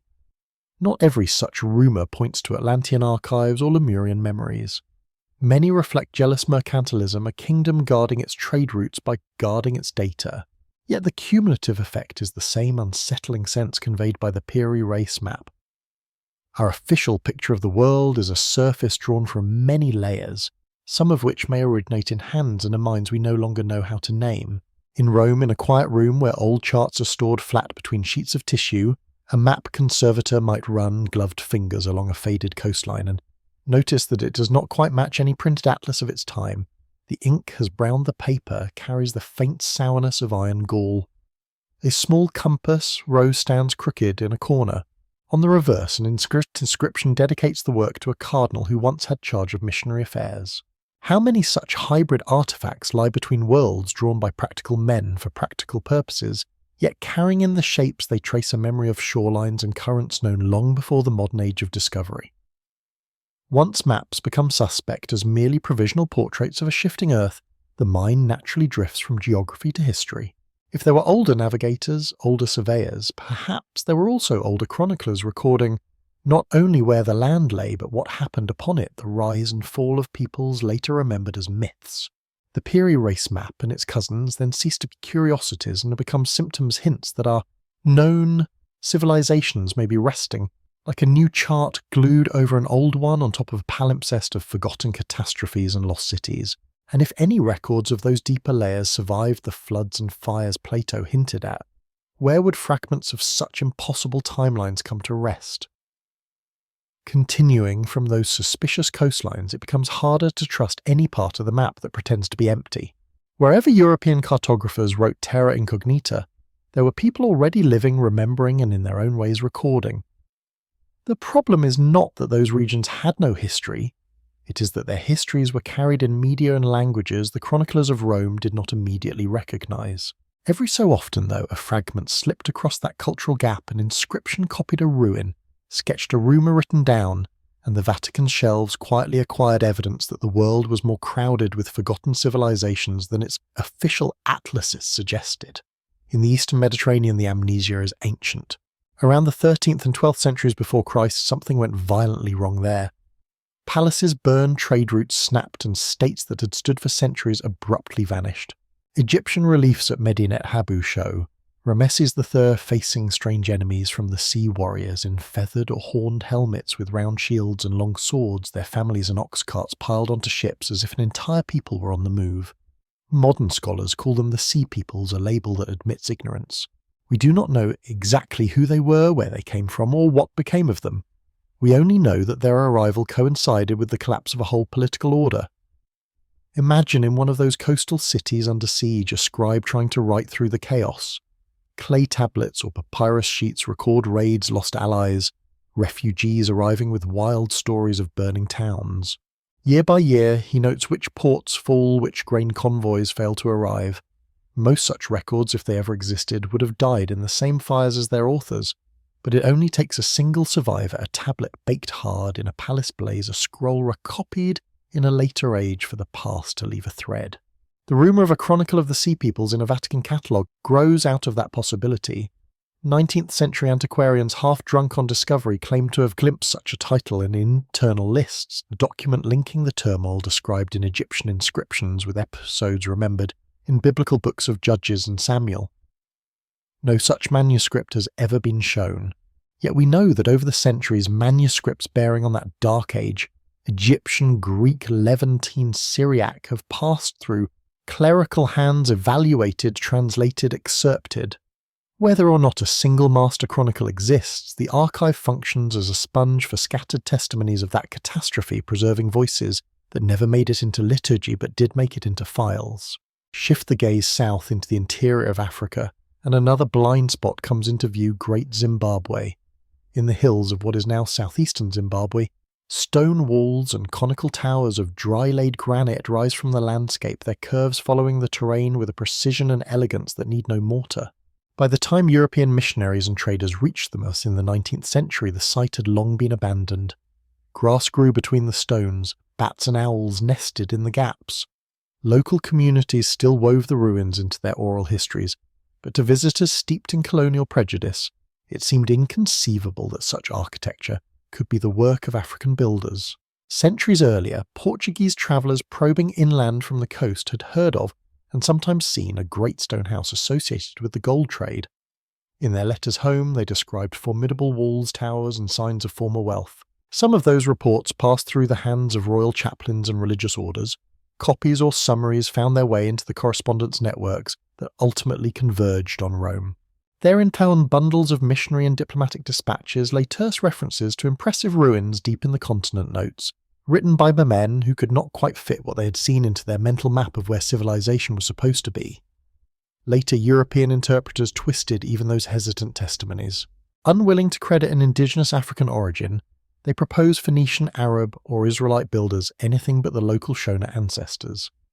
Archaeology has since restored agency to the region's own medieval polities, but the episode reveals how easily evidence can be distorted or filed in ways that support a preferred story. In a place like this Vatican, the raw observations the missionaries sketch the trader's description might still sit in a folder labelled with some neutral heading. On the peoples and customs of the interior. Only a patient reader centuries later would recognise that those few lines quietly contradicted the old European fantasy of a continent without great monuments. The Amazon tells a similar story in green instead of stone. For a long time, European imagination treated the great forest as a natural blank, an endless tangle inhabited by scattered tribes living in timeless simplicity. Early conquistadors and missionaries who wrote of populous riverine chiefdoms, roads, fields, and mounded towns were dismissed as liars, fantasists, or men deceived by mirages. The jungle, it was said, could not support dense human settlement. Its soils were too poor, its cycles too harsh. Yet in the letters of some Jesuits and other clerics, working along the Amazon and its tributaries, we catch glimpses of something more complex. They mention straight-raised causeways running for miles above the floodplain. They describe geometrically arranged mounds and ditches, embankments and circles cut into the earth in patterns that do not resemble random erosion. They note meeting groups who speak of old places now swallowed by forest where their ancestors lived in numbers that sound suspiciously like towns. To European eyes trained to equate civilization with stone cathedrals and paved squares, earth and wood seem transient, easy to overlook. Without carved lintels or monumental inscriptions, the landscape's signatures of past complexity could be misread as natural. When such letters arrived in Rome, they joined an avalanche of other reports. A clerk summarizing them for a congregation overseeing missions had priorities. The state of conversions, conflicts with local shamans, requests for resources. A sentence about curious embankments or vast clearings might be reduced to a line then buried in a ledger. The original letters, if they survived at all, were bound into volumes stored on shelves where few would ever seek archaeological data. Only in the late 20th and early 21st centuries, when aerial photography and satellite imagery revealed vast networks of earthworks, grids, circles, causeways, did those old missionary texts suddenly align with a new picture. The forest, far from being an untouched wilderness, had once been heavily engineered. Sea People's Great Zimbabwe. Amazonian earthworks. 3 very different cases linked by a shared dynamic. In each, a complex human story flickers at the edge of the records kept into centres of power. Collapse and migration in the Bronze Age, African architecture mislabelled to fit colonial myths, Amerindian landscape engineering misread as jungle. In each, the Vatican is not the author of forgetting, but it is the custodian of partial remembrance letters, reports marginal sketches that quietly contradict the idea that large parts of the world only entered history when Europe arrived. For centuries, maps and textbooks emerging from those same centres cheerfully labelled huge regions as if they were empty stages awaiting civilization. No history here, the captions implied, nothing of importance before we began to write. Yet in the Vatican's stone brain, the archives tell another story. In scattered, stubborn fragments, the Mediterranean convulsed by migrations, we still do not understand Africa building in stone, Amazonia, sculpting rivers and soils. The regions marked as periphery were in reality crowded with their own centres. Once you recognise that entire civilizations can be distorted, minimised or quietly misfiled simply because they do not fit the reigning narrative, another deeper suspicion arises. Perhaps the missing ingredient in these stories is not only human arrogance, but something larger: upheavals of climate and geology, floods and fires that periodically scramble the board. If forgotten peoples haunt the margins of the Vatican's records, might there also be hidden among those dispatches and chronicles a more ominous pattern: the earth itself, rising up in storms, quakes and falling stars, erasing whole chapters of our species' past and leaving only myth and broken stone behind? Once you start to suspect that whole civilizations can vanish from the record, the old stories about the world drowning stop sounding like pure myth and start to feel like memory that has been stylized. Beneath the ruins and the misfiled reports, a deeper pattern emerges. Every culture seems to remember the sky and the sea turning against it. The Vatican, sitting at the crossing point of so many traditions, ends up collecting not only the texts that describe God's mercy, but those that quietly record the planet's rage. Take the flood, the most famous catastrophe of all. In the Hebrew Bible, Noah is warned, builds an ark and survives a deluge that scrubs the earth clean of almost everyone else. In the Mesopotamian epic of Gilgamesh, written on clay long before Genesis took shape, the hero meets Utnapishtim, who tells a story that runs almost in parallel. Gods decide to drown humanity. One deity whispers the plan to a man he favours: that man builds a great boat, loads it with animals, and craftsman rides out the storm and releases birds to see if the waters have receded. The details differ. The theology is different, but structurally the tales are twins. One is stored in cuneiform tablets dug from the ground, the other in scrolls and codices copied by monks. Taken together, they look less like a unique revelation and more like two retellings of a trauma that lingers in the human nervous system. The echo doesn't stop there. Among indigenous peoples in the Americas, you find stories of a time when the waters rose. Villages were carried away, survivors clung to floating logs or retreated to mountaintops. In the Pacific, some island traditions tell of ancestral lands now beneath the waves of ancestors who fled advancing seas. In parts of Asia, myths speak of dragon kings controlling floodwaters, heroes who dredge and canalize rivers after a chaotic inundation. The motifs repeat: too much water too fast, a world reset, a small remnant charged with starting again. From a strict theological perspective, each of these can be treated as either distorted fragments of the true biblical flood, or as independent symbolic tales about chaos tamed. From another angle, they look like a kind of distributed archive cultures on different continents, preserving in compressed narrative form the memory of real events: glacial lake outbursts, tsunamis, river systems swollen by post-Ice Age melt that once felt like the end of everything. The question becomes less: did a single global flood cover the entire planet, and more: how often has the world ended locally in ways that felt total to those who lived through them? If you shift from myth to geology and written history, you can see specific disasters that might sit behind some of these stories. Around 1600 BCE, the volcano at Santorini erupted with a violence that staggered the eastern Mediterranean. Ash fell on Egypt. Tsunamis battered nearby coasts. The sky darkened. The Minoan civilization, already complex and far-reaching, took a blow from which it never fully recovered. Imagine being a priest on Crete or in the Nile Delta, watching the sun turn an unhealthy colour, and the sea behave as if some giant hand had stirred it. To those eyes, the gods were not metaphors. They were the names for the forces that had just overturned the world. Later in 79 CE, Vesuvius erupted and buried Pompeii and Herculaneum beneath pyroclastic flows. The physical evidence there is brutally intimate bodies frozen, mid-stride murals sealed in ashy air, loaves of bread carbonized in ovens. Roman writers recorded the event in letters and histories, describing ash clouds like pine trees, sudden darkness at noon, people stumbling through choking air. For early Christians living in that empire, such an eruption was part of the shared background. Ground of fear: the earth could at any moment open its throat and spit out fire. Copies of those accounts, once they were considered instructive or morally useful, found their way into monastic libraries and clerical compilations, eventually into the repertoires of scholars whose successors now work under the Vatican's roof. Fast forward to 536 CE, a date that shows up in chronicles as the year when the sun failed. Procopius in Constantinople writes that the sun gave forth its light without brightness, like the moon for nearly a year. Irish annals speak of a failure of bread. Chinese records mention yellow dust and cold summers. Tree rings from that period tell the same story in another language.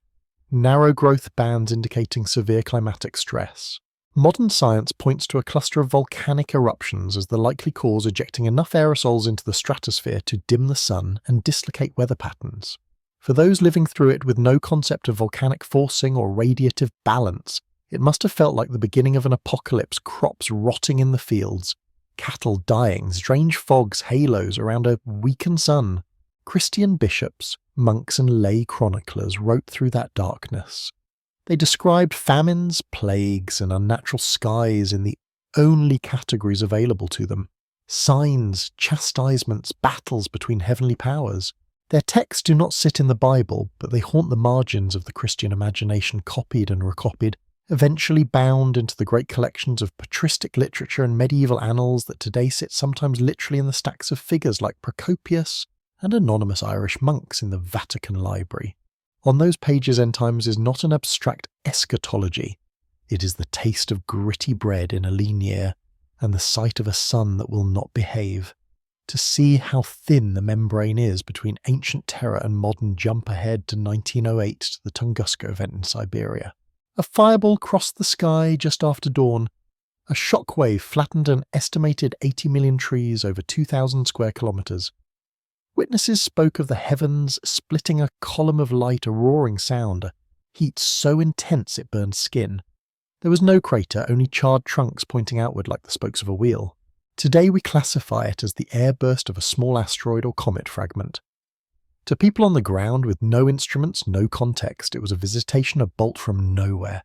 Had it struck over a city, it might have become one more canonical tale of divine wrath.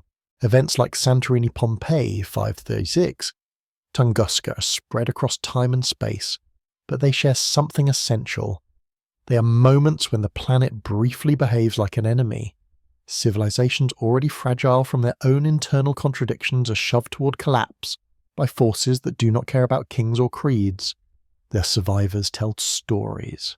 Some set their memories in the mouths of gods, others dress them as legends, still others write them as sober chronicles.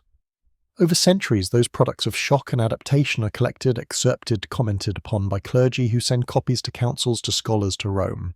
The Vatican, with its network of bishops and religious orders on every continent, inevitably became a clearinghouse for such testimony in the Christian era. Missionaries wrote of earthquakes that swallowed towns in South America and Asia, of typhoons shredding fleets of strange lights in the sky seen by entire villages.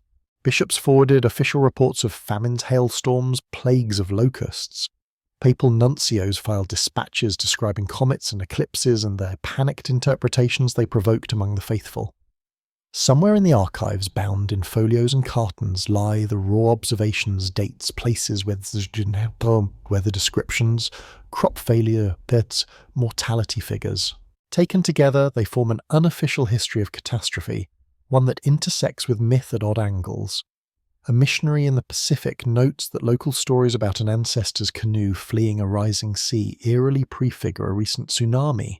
A priest in the Andes reports that villagers compare a new eruption to the time long ago when fire poured from two mountains at once. A legend that sounds suspiciously like multi-vent volcanic activity preserved across generations. A bishop in coastal India sends Rome an account of a cyclone described by locals in terms identical to older tales of sea demons. Each report is filed under its proper bureaucratic heading on the state of the diocese, on calamities recently befallen the faithful. No one at the time has the luxury to connect them into a planetary pattern. But if someone did, if a patient reader centuries later sat in the Vatican with access, not only to these letters, but to the flood myths, the geological data, the forgotten chronicles, they might begin to see what the earth has been saying all along. that our stories of endings are as much about magma, ice, and rock from space as they are about angels and demons. And once you notice that another layer of those ending stories comes into focus, filled not only with natural forces and divine actors, but with stranger presences, omens in the Sai lights that move against the stars, beings that visit in visions when the world seems about to crack. Those too have been collected, questioned, and quietly filed away. By day the records of the church look orderly, bulls and briefs, treaties and decrees shelves of canon law.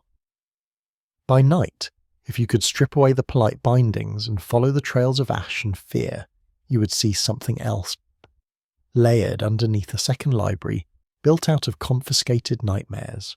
Between the theological treatises and imperial letters lie slim, dark volumes that once sat on kitchen tables and under thatched roofs, books that people risked their lives to copy and hide. They smell not of incense and beeswax, but of smoke and animal fat and damp barns. They are the shadow canon of Europe's forbidden magic, and many of them reached Rome in chains. The witch-hunting centuries were not as we sometimes imagine a single frenzy, but a long, uneven fever.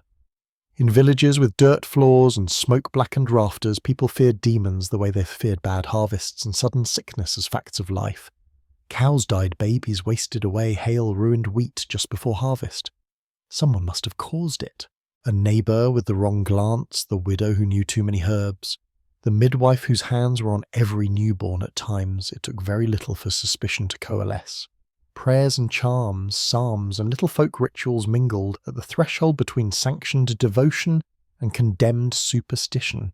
Into that unstable mix dropped a book with a heavy metallic thud, the Malleus Maleficarum, the Hammer of Witches, first printed in the late 15th century. Written by Heinrich Kramer. A Dominican inquisitor, it purported to be a guide to understanding, detecting, and destroying witchcraft. Its pages are dense with paranoia, elaborate arguments that witches are real, and numerous lurid descriptions of sabbaths and pacts, instructions on how to interrogate suspects and interpret misfortune as evidence of malefice. Even in its own time, some churchmen found it excessive unbalanced. Yet it spread pulled along by the power of the printing press and by authorities eager for a manual that would tell them what to do. In a bitter irony, the Malleus itself is both an object of suspicion and an official instrument.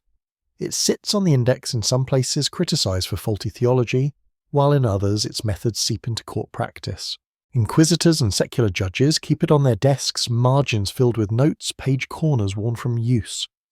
A codex intended to define and destroy magic becomes in its own way a grimoire of anxiety, a book that does not summon demons but conjures them in the imagination of entire regions. Opposite it on the shelf in many a confiscated bundle lie the very grimoires such manuals warned against. The so-called Key of Solomon, for instance, exists in multiple versions, hand-copied books claiming to preserve the wisdom of the biblical king, full of ritual diagrams, sigils, and instructions for conjuring spirits. Open one and you find circles and pentagram, names of angels and demons, elaborate directions for fasting, bathing, and reciting prayers before attempting a working. The language often blends piety and audacity, sandwiching Latin psalms between demands for invisible forces to appear and obey. Far to the north in Iceland, black books Svartakver circulated among farmers and clergy alike. Some were nothing more than collections of protective charms and local law. Others mixed runic stays with snippets of church Latin, binding Old Norse spirits and Christian paints into the same spells. The pages might show a simple symbol, a cross sprouting from a spiral, a wolf's head superimposed on a rune, beneath which a short charm promises luck in fishing, success in court, or harm to an enemy. Ink here is not the crisp, even black of fine scriptoria, but a blotchy brown, sometimes thickened with soot or blood. In Spain and its shadowlands, stories grew up around a Toledo manuscript, a kind of archetypal book of forbidden arts associated with that city's melange of Christian, Jewish, and Islamic learning.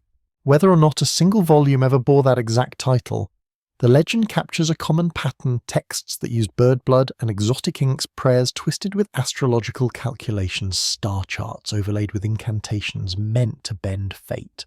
In the popular mind, Toledo became shorthand for a dangerous synthesis of scholarship and sorcery, a place where even learned clerics might be tempted to push beyond approved boundaries. As witch hunts and heresy trials proceeded, these books were seized again and again. An accused woman dragged from her cottage might be found to own a small notebook tied with leather, its pages filled with recipes and charms inherited from a grandmother. A cunning man in a market town might have a more elaborate volume passed from master to apprentice, complete with symbols and the planetary tables. A parish priest dabbling where he should not might hide a key of Solomon behind orthodox missals. When the Inquisition or secular courts descended, such objects were treated as physical proof of guilt. Officially, many grimoires were sentenced to fire along with their owners. Markets and churchyards saw public burnings where books and bodies fed the same flames. Yet inquisitorial procedure by its nature also required documentation. Manuals instructed officers to inventory and study the confiscated items to note their contents, origins, and alleged uses.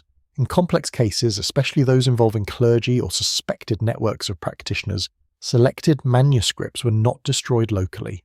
They were catalogued, boxed, and forwarded to higher authorities, sometimes as far as Rome. Imagine the scene in an inquisitorial office, a clerk wrapping a stained, much-handled black book in cloth, tying it with cord and affixing a label naming the tribunal and case number. The parcel joins others, letters, depositions, theological opinions in a wooden crate nailed shut and sealed with wax. On the outside a brief note, on matters pertaining to superstition and malefice in the Diocese of X. Weeks or months later the crate is unloaded. In Rome, carried through echoing corridors opened under the eyes of officials who rarely glimpsed the villages from which these volumes came, there another kind of reading begins. The same institution that denounces magic in pulpits assigns trained theologians to examine these texts. They flip through the pages not as frightened villagers, but as specialists comparing invocations, tracing the migration of particular sigils and phrases across regions. Some grimoires are copied in part into compendia of errors with headings and cross-references. Others are set aside as curiosities, their more practical recipes or metallurgy, pigments or herbal remedies flagged separately from their spirit conjurations. In the process, the Vatican's machinery turns a chaotic vernacular underground into something more legible, a taxonomy of forbidden rites. The result is a remarkable contradiction.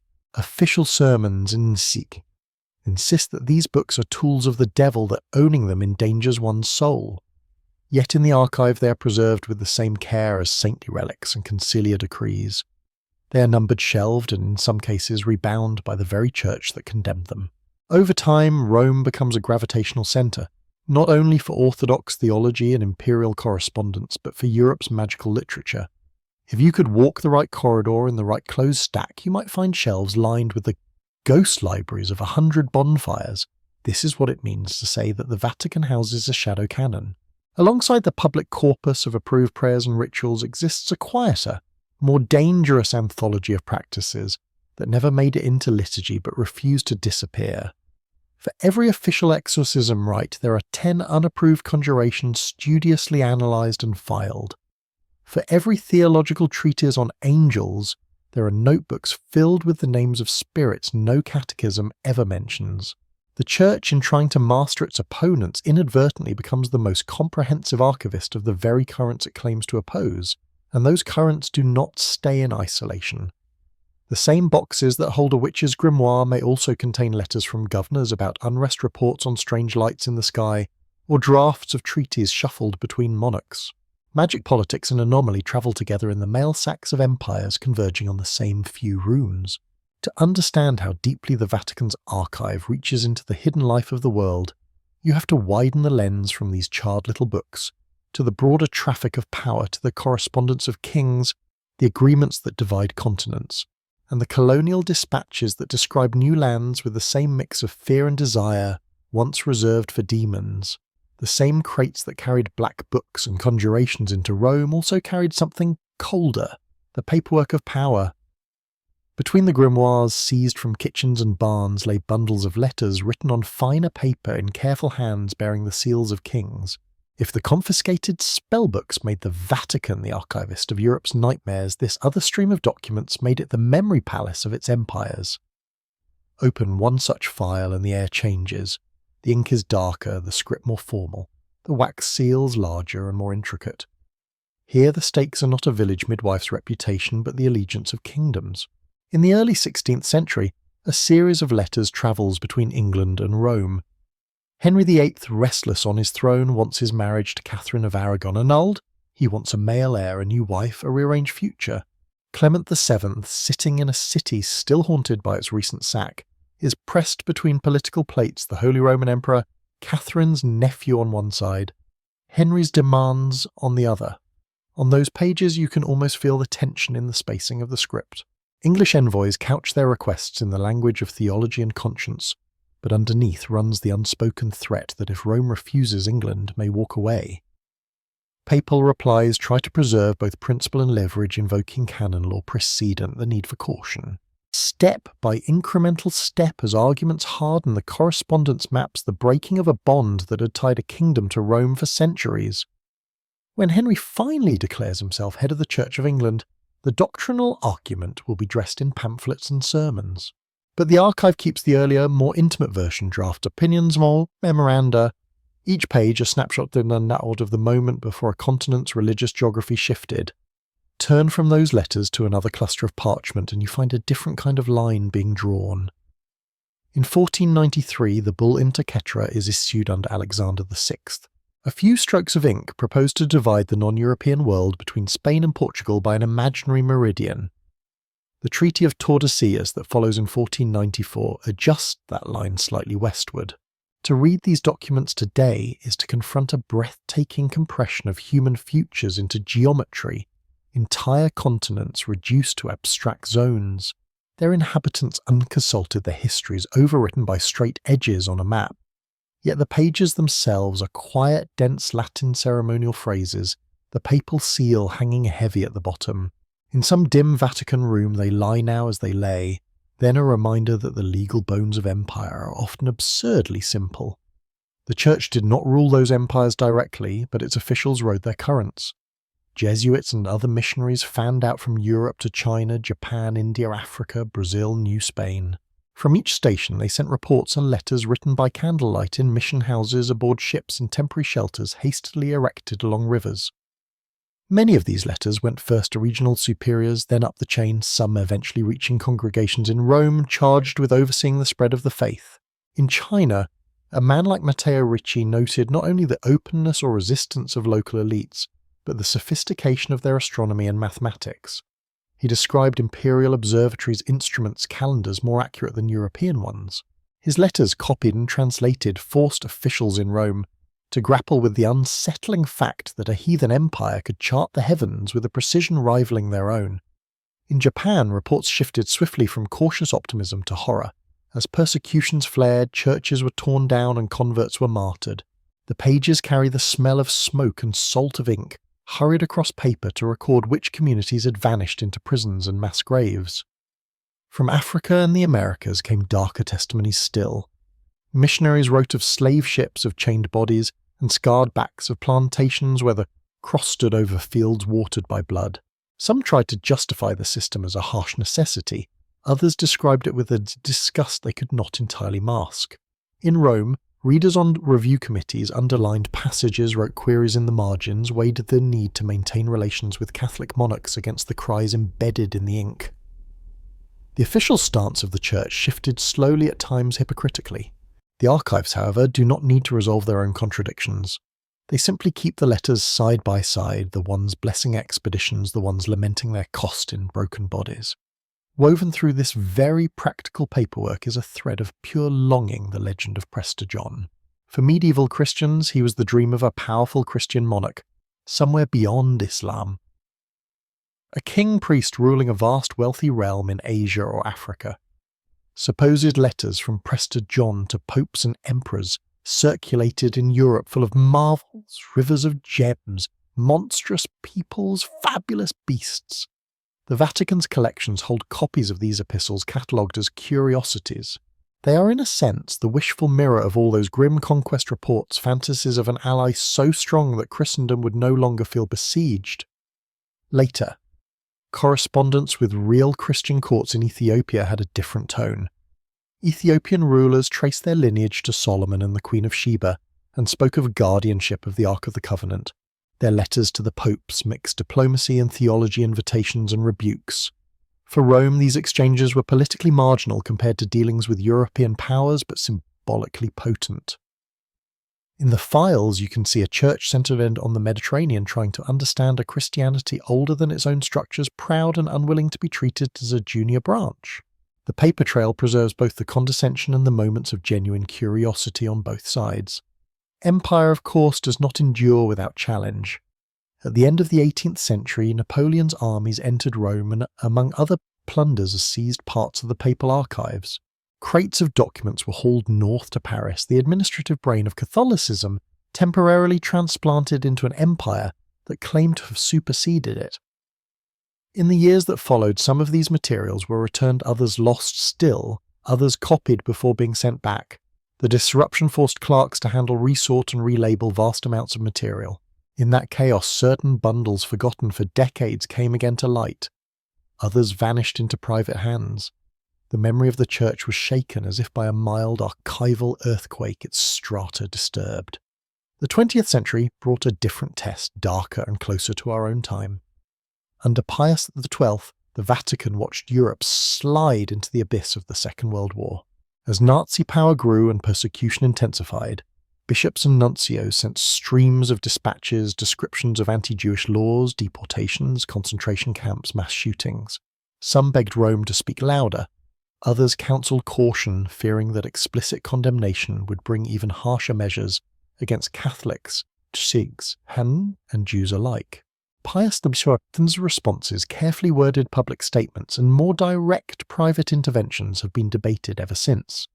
Was he cowardly, prudent, complicit, constrained? The answer, if it exists at all, lies not in a single document but in the texture of thousands, drafts of speeches, with sentences crossed out, notes of meetings with envoys, letters from German clergy describing their anguish, reports from occupied Poland and France.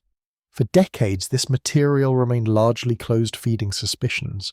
When the archives of Pius XII's pontificate began to open to scholars, what emerged was not a tidy vindication or condemnation, but a thick, troubling portrait of an institution trying and often failing to balance diplomacy, self-preservation and moral witness in the face of industrialized murder. The pages smell of old paper and moral ambiguity. Put all of this together, the annulment that remade English Christianity, the bulls dividing continents, the missionary accounts of slaughter and conversion, the letters from lost Christian kings, the plunder and return of the archives themselves, the wartime cables about genocide, and a clear theme appears. The Vatican's archive is not merely the brain of the Church. It is the nervous system of European empire. It holds the receipts for conquest, the rationalizations for slavery, the self-praise of missionaries, the protests of the colonized, the hesitant words of popes caught between thrones and altars. Here the glory and the guilt of a whole civilization are bound in the same volumes. And yet even this vast political memory does not exhaust what those shelves contain, for alongside the carefully classified diplomacy and theology lie reports that refuse easy categorization, visions that shook peasants and princes, strange lights in medieval skies, secrets allegedly whispered by radiant figures to children in remote fields, bones that seem too large for any known human letters written, in codes that no one has yet broken. These are the files that sit uneasily, even in a place accustomed to paradox, the dossiers that whisper of something other than human empires moving at the edge of the Church's field of vision. By the time you reach this layer of the archive, the labels on the boxes start to sound uneasy. Theology, diplomacy, canon, law, those are clear. But somewhere beyond the treaties and missionary reports, there are folders stamped with vague titles on certain wonders, on unusual phenomena, on matters referred to the Holy Office for clarification. Inside history begins to blur into something stranger. Accounts of things seen in the sky, voices heard in empty rooms, bones that do not fit the usual measurements, letters written in scripts no one can read. One of the most famous of these sky stories comes from Nuremberg in 1561. At dawn on the 4th of April, the citizens of that German city looked up and saw, according to a broadsheet published soon after a kind of battle unfolding above them. The woodcut illustration shows spheres and cylinders, crosses and rods jostling around the rising sun. The accompanying text describes blood-red and black objects, globes emerging from tube shapes, darting and colliding. After a time, the apparitions were said to fall to earth and dissolve into smoke. In our language, this often gets filed under early UFO sighting. In theirs, it was a terrifying spectacle and a sign from God. Printers in Nuremberg inked the block-pulled copies and sold them to a populace eager to make sense of what they had witnessed or imagined. Somewhere along the line, one of those pamphlets is said to have been forwarded to church authorities, perhaps even to Rome. Whether that particular copy made it or not, similar. Material certainly did woodcuts of celestial omens, letters from bishops describing comets and crosses in the sky, reports of auroras that looked like armies. To inquisitors and theologians, such documents posed two questions at once. What happened and what should people be told it meant? Not all anomalous visions involved the sky. Throughout Christian history, men and women have reported encounters with beings of light angels, saints, figures whose radiance left them half-blinded and shaken. The Church has elaborate protocols for discerning between true and false apparitions, between divine consolation and delusion. In practice, the raw material for those judgments arrives as paper. A parish priest writes a cautious account of a parishioner who sees a shining woman in a cave. A bishop sends a dossier describing a child who hears instructions from a voice no one else can hear. Attached are sketches of what the visionary claims to have seen, sometimes recognisably in the style of familiar icons, sometimes disturbingly other, with faces or garments that do not match any standard depiction. In Rome, these bundles are read summarised and given reference numbers. Some cases are quietly dismissed and forgotten.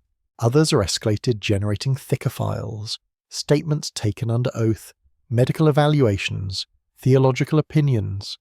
The images inside can be disconcerting. Wings where no wings should be, halos that look less like crowns and more like discs or flames.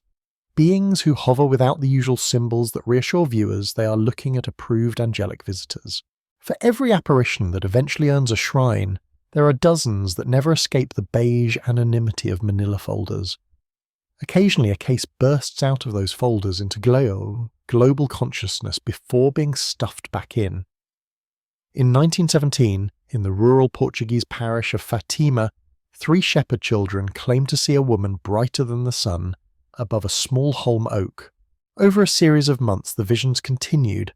By October, tens of thousands gathered in the fields. Witnesses reported seeing the sun dance, change colours, plunge toward the horizon. Some saw nothing unusual, others were convinced they had experienced a miracle. The children spoke of messages, warnings of war, and persecution, calls to penance, visions of suffering. The content of those messages, especially the so-called third secret, became an archival object in its own right. Written down on a sheet of paper by one of the seers decades later, sealed and delivered to the Vatican, it was stored in the Holy Office's archives, accessible only to a handful of officials and popes. For decades, its contents were the subject of fevered speculation. Did it foretell nuclear war, apostasy at the top of the Church, some cosmic catastrophe? When an interpretation was finally released in 2000, presenting the secret as a symbolic vision of 20th century persecution, some accepted it while others suspected that part of the text remained unpublished. The file on Fatima in the Vatican archives thus contains not only a visionary's scrawled letters, but layers of commentary, translations and decisions about how much of a claimed message from beyond should be allowed to shape the fears and hopes of the faithful. Other files are less well known, but stranger still. Missionaries in the Americas, Africa and Asia occasionally came across bones that seemed too large for any ordinary human frame or skulls, with elongated crania shaped by cultural practices they did not understand. In their letters, they sometimes described these remains with words drawn from their own scriptures, Nephilim giants, pre-flood races. Antiquarians in Europe digging in barrows and caves likewise found oversized femurs and skull fragments and sent them to bishops or learned societies, wondering whether they had found proof of biblical giants or merely large animals. Some of these bones were eventually recognized as those of mammoths, whales, or other non-human creatures. Others were mislaid, discarded, or reburied. But in transit, they produced paperwork listings of measurements, sketches of skeletons laid out on tables, musings in Latin about what such remains implied for human history.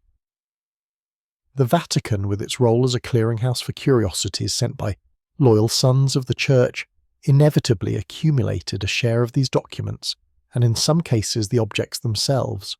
A crate with a jawbone and 2 enormous teeth arrives from a missionary post. An attached letter suggests that the locals worship the place where the bones were found as the resting place of a giant. Rome replies with caution, reminding the correspondent to discourage superstition, while preserving anything of natural historical interest. The bones might end up in a museum or in a storeroom. The letter ends up in a folder linking a physical anomaly to a myth. Similarly ambiguous are the idols and relics taken from pagan temples in the Americas and elsewhere. When conquistadors and priests toppled an Aztec god from its niche, or dismantled an Inca shrine, they often destroyed the images as abominations. Yet some pieces were spared, shipped to Europe as trophies or as objects of study. Along with them came codices folding books of bark or skin, covered in glyphs no one in Europe could read. Some were burned on the spot as works of the devil. Others perhaps saved by curiosity, or by missionaries who sensed their value as records were boxed and sent across the ocean. In the Vatican's collections and related institutions, a handful of such codices survive, now recognized as priceless windows into pre-Columbian thought. But imagine the limbo period before any systematic decipherment. When these books sat as pure enigma lines of bright pigments on unfamiliar material, their figures and patterns hinting at calendars, genealogies or ceremonies, but locked away behind an unknown code. For the archivists, they were double mysteries, evidence of a past the Church itself had helped to erase, and texts whose silence was enforced not by censorship, but by lost literacy. Codes of a more deliberate sort haunt yet another shell. The papal court, like other early modern administrations, relied heavily on cryptography. Sensitive letters between Rome and its nuncios were often written in cipher alphabets, shifted syllabic codes, numerical substitutions. Manuals on secret writings circulated among the learned. Trithemius in his Stegnographia disguised instructions for enciphering messages as angelic magic. Della Porta elaborated on substitution ciphers and their solution. Some churchmen embraced these tools to protect diplomacy, others condemned them as deceitful or dangerously close to the forbidden arts. The physical result is a mass of correspondence that even today is not fully decoded. In a box labelled with a nuncio's name and dates, an archivist may encounter bundles of letters in which every second word dissolves into numbers and squiggles. Some have keys attached, others do not. War, death and negligence have separated messages from their ciphers. For historians, these are mute witnesses. They know that something important was said here. An assessment of a king, a report on a persecution, a judgment on a controversial mystic, but the content remains trapped. The archive holds not only secrets that are deliberately hidden, but texts that no one, not even the guardians of memory, can presently read. Lumped together sky battles over Nuremberg, blinding ladies in Portuguese fields, bones too large for comfort, idols carved in forgotten sign systems, letters written in undeciphered codes. These materials create a zone of epistemic vertigo. They are hard to classify. Are they history in the sense of events that actually happened and can be reconstructed? Are they myth in the sense of collective dreams and fears? Are they nascent science recording natural phenomena not yet understood? Or are they, as some would have it, traces of contact with an intelligence not human at all? The Vatican does not in practice answer these questions definitively. It does what institutions do, it files. A pamphlet on a celestial battle goes under prodigies, a visionary's testimony under apparitions, a missionary's report of giants under curiosities regarding local beliefs, a bundle of ciphers under diplomatic correspondence. The act of giving each item a place on a shelf creates the illusion that it has been understood. Yet anyone standing in that room, looking at the variety of things sharing the same climate-controlled air, would feel the opposite, that here is a layer of human experience so strange that even a 2,000-year-old church cannot decide what to call it. And that finally brings us back to the question that has been whispering behind every corridor and catalogue. When we imagine the Vatican as the vault of the true history of humanity, are we picturing a Drickus on a hoard of forbidden facts, or a mirror reflecting the way we as a species constantly produce more mysteries than we know how to tell the truth about? If you step back far enough, the Vatican Secret Archive begins to look less like a vault of answers and more like a data center carved out of centuries' stone walls humming with contradictory memories. Somewhere inside those kilometers of shelves sleep gospels that never reach the pulpit, scientific manuscripts exiled for being impatient with their century maps that remember coastlines no longer visible. Chronicles written under volcanic skies. Grimoire. Rescued from bonfires, diplomatic letters that carved up continents, reports of lights that danced above medieval cities, bones that misunderstood their own scale codes that still resist the key meant to open them. The effect is not of a single story suppressed, but of 1,000 stories waiting in the dark for someone brave or foolish enough to read them together. The temptation standing at the threshold is to imagine that behind one of these locked doors lies the true history of humanity, that if the right latch clicked open, everything would snap into focus. But perhaps the archive's power comes from a different fact altogether. The realization that every age, including our own, chooses what it is willing to remember and edits everything else into footnotes. What we call true history may be nothing more than the version stable enough to be taught, recited and believed, while dozens of other versions grind quietly underneath waiting for the earth to shift. And if that makes the church appear manipulative, this is worth noticing the mirror it holds up to the rest of us. Institutions curate memory on the scale of continents. Individuals do the same inside their skulls.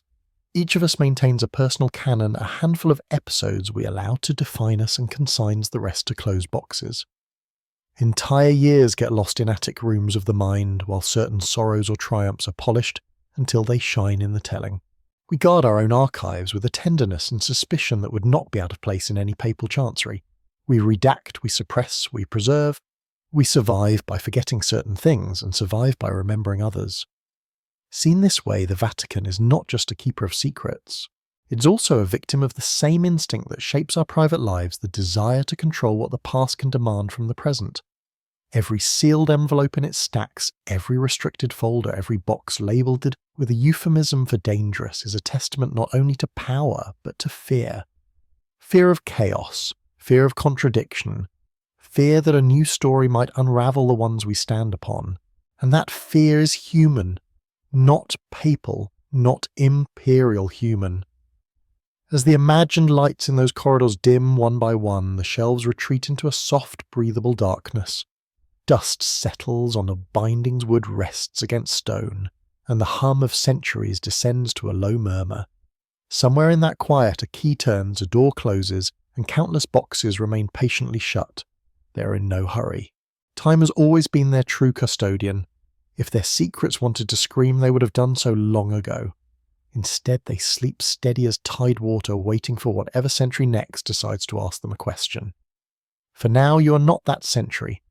You are someone lying in a bed, listening to a voice guide you through chambers you may never see past shelves you may never touch. The mysteries do not vanish because you close your eyes. They remain humming softly in their stone cradle. And tonight none of them require your verdict. So let them rest where they are. Let the lost maps fold themselves back into silence. Let the grimoires cool. Let the sealed letters keep their breath. What you carry into sleep does not have to be the weight of every civilization's forgotten terror. It can be something smaller, gentler, the knowledge that the world has always been stranger than our official stories admit, and that you do not need to solve it all before morning. If on some later night curiosity draws you back to these halls, they will open again. Until then, let the archive keep its vigil and let your own mind dim its lanterns. Drift into the quiet where no secrets chase you and no history demands an answer. The mysteries will wait, they always do.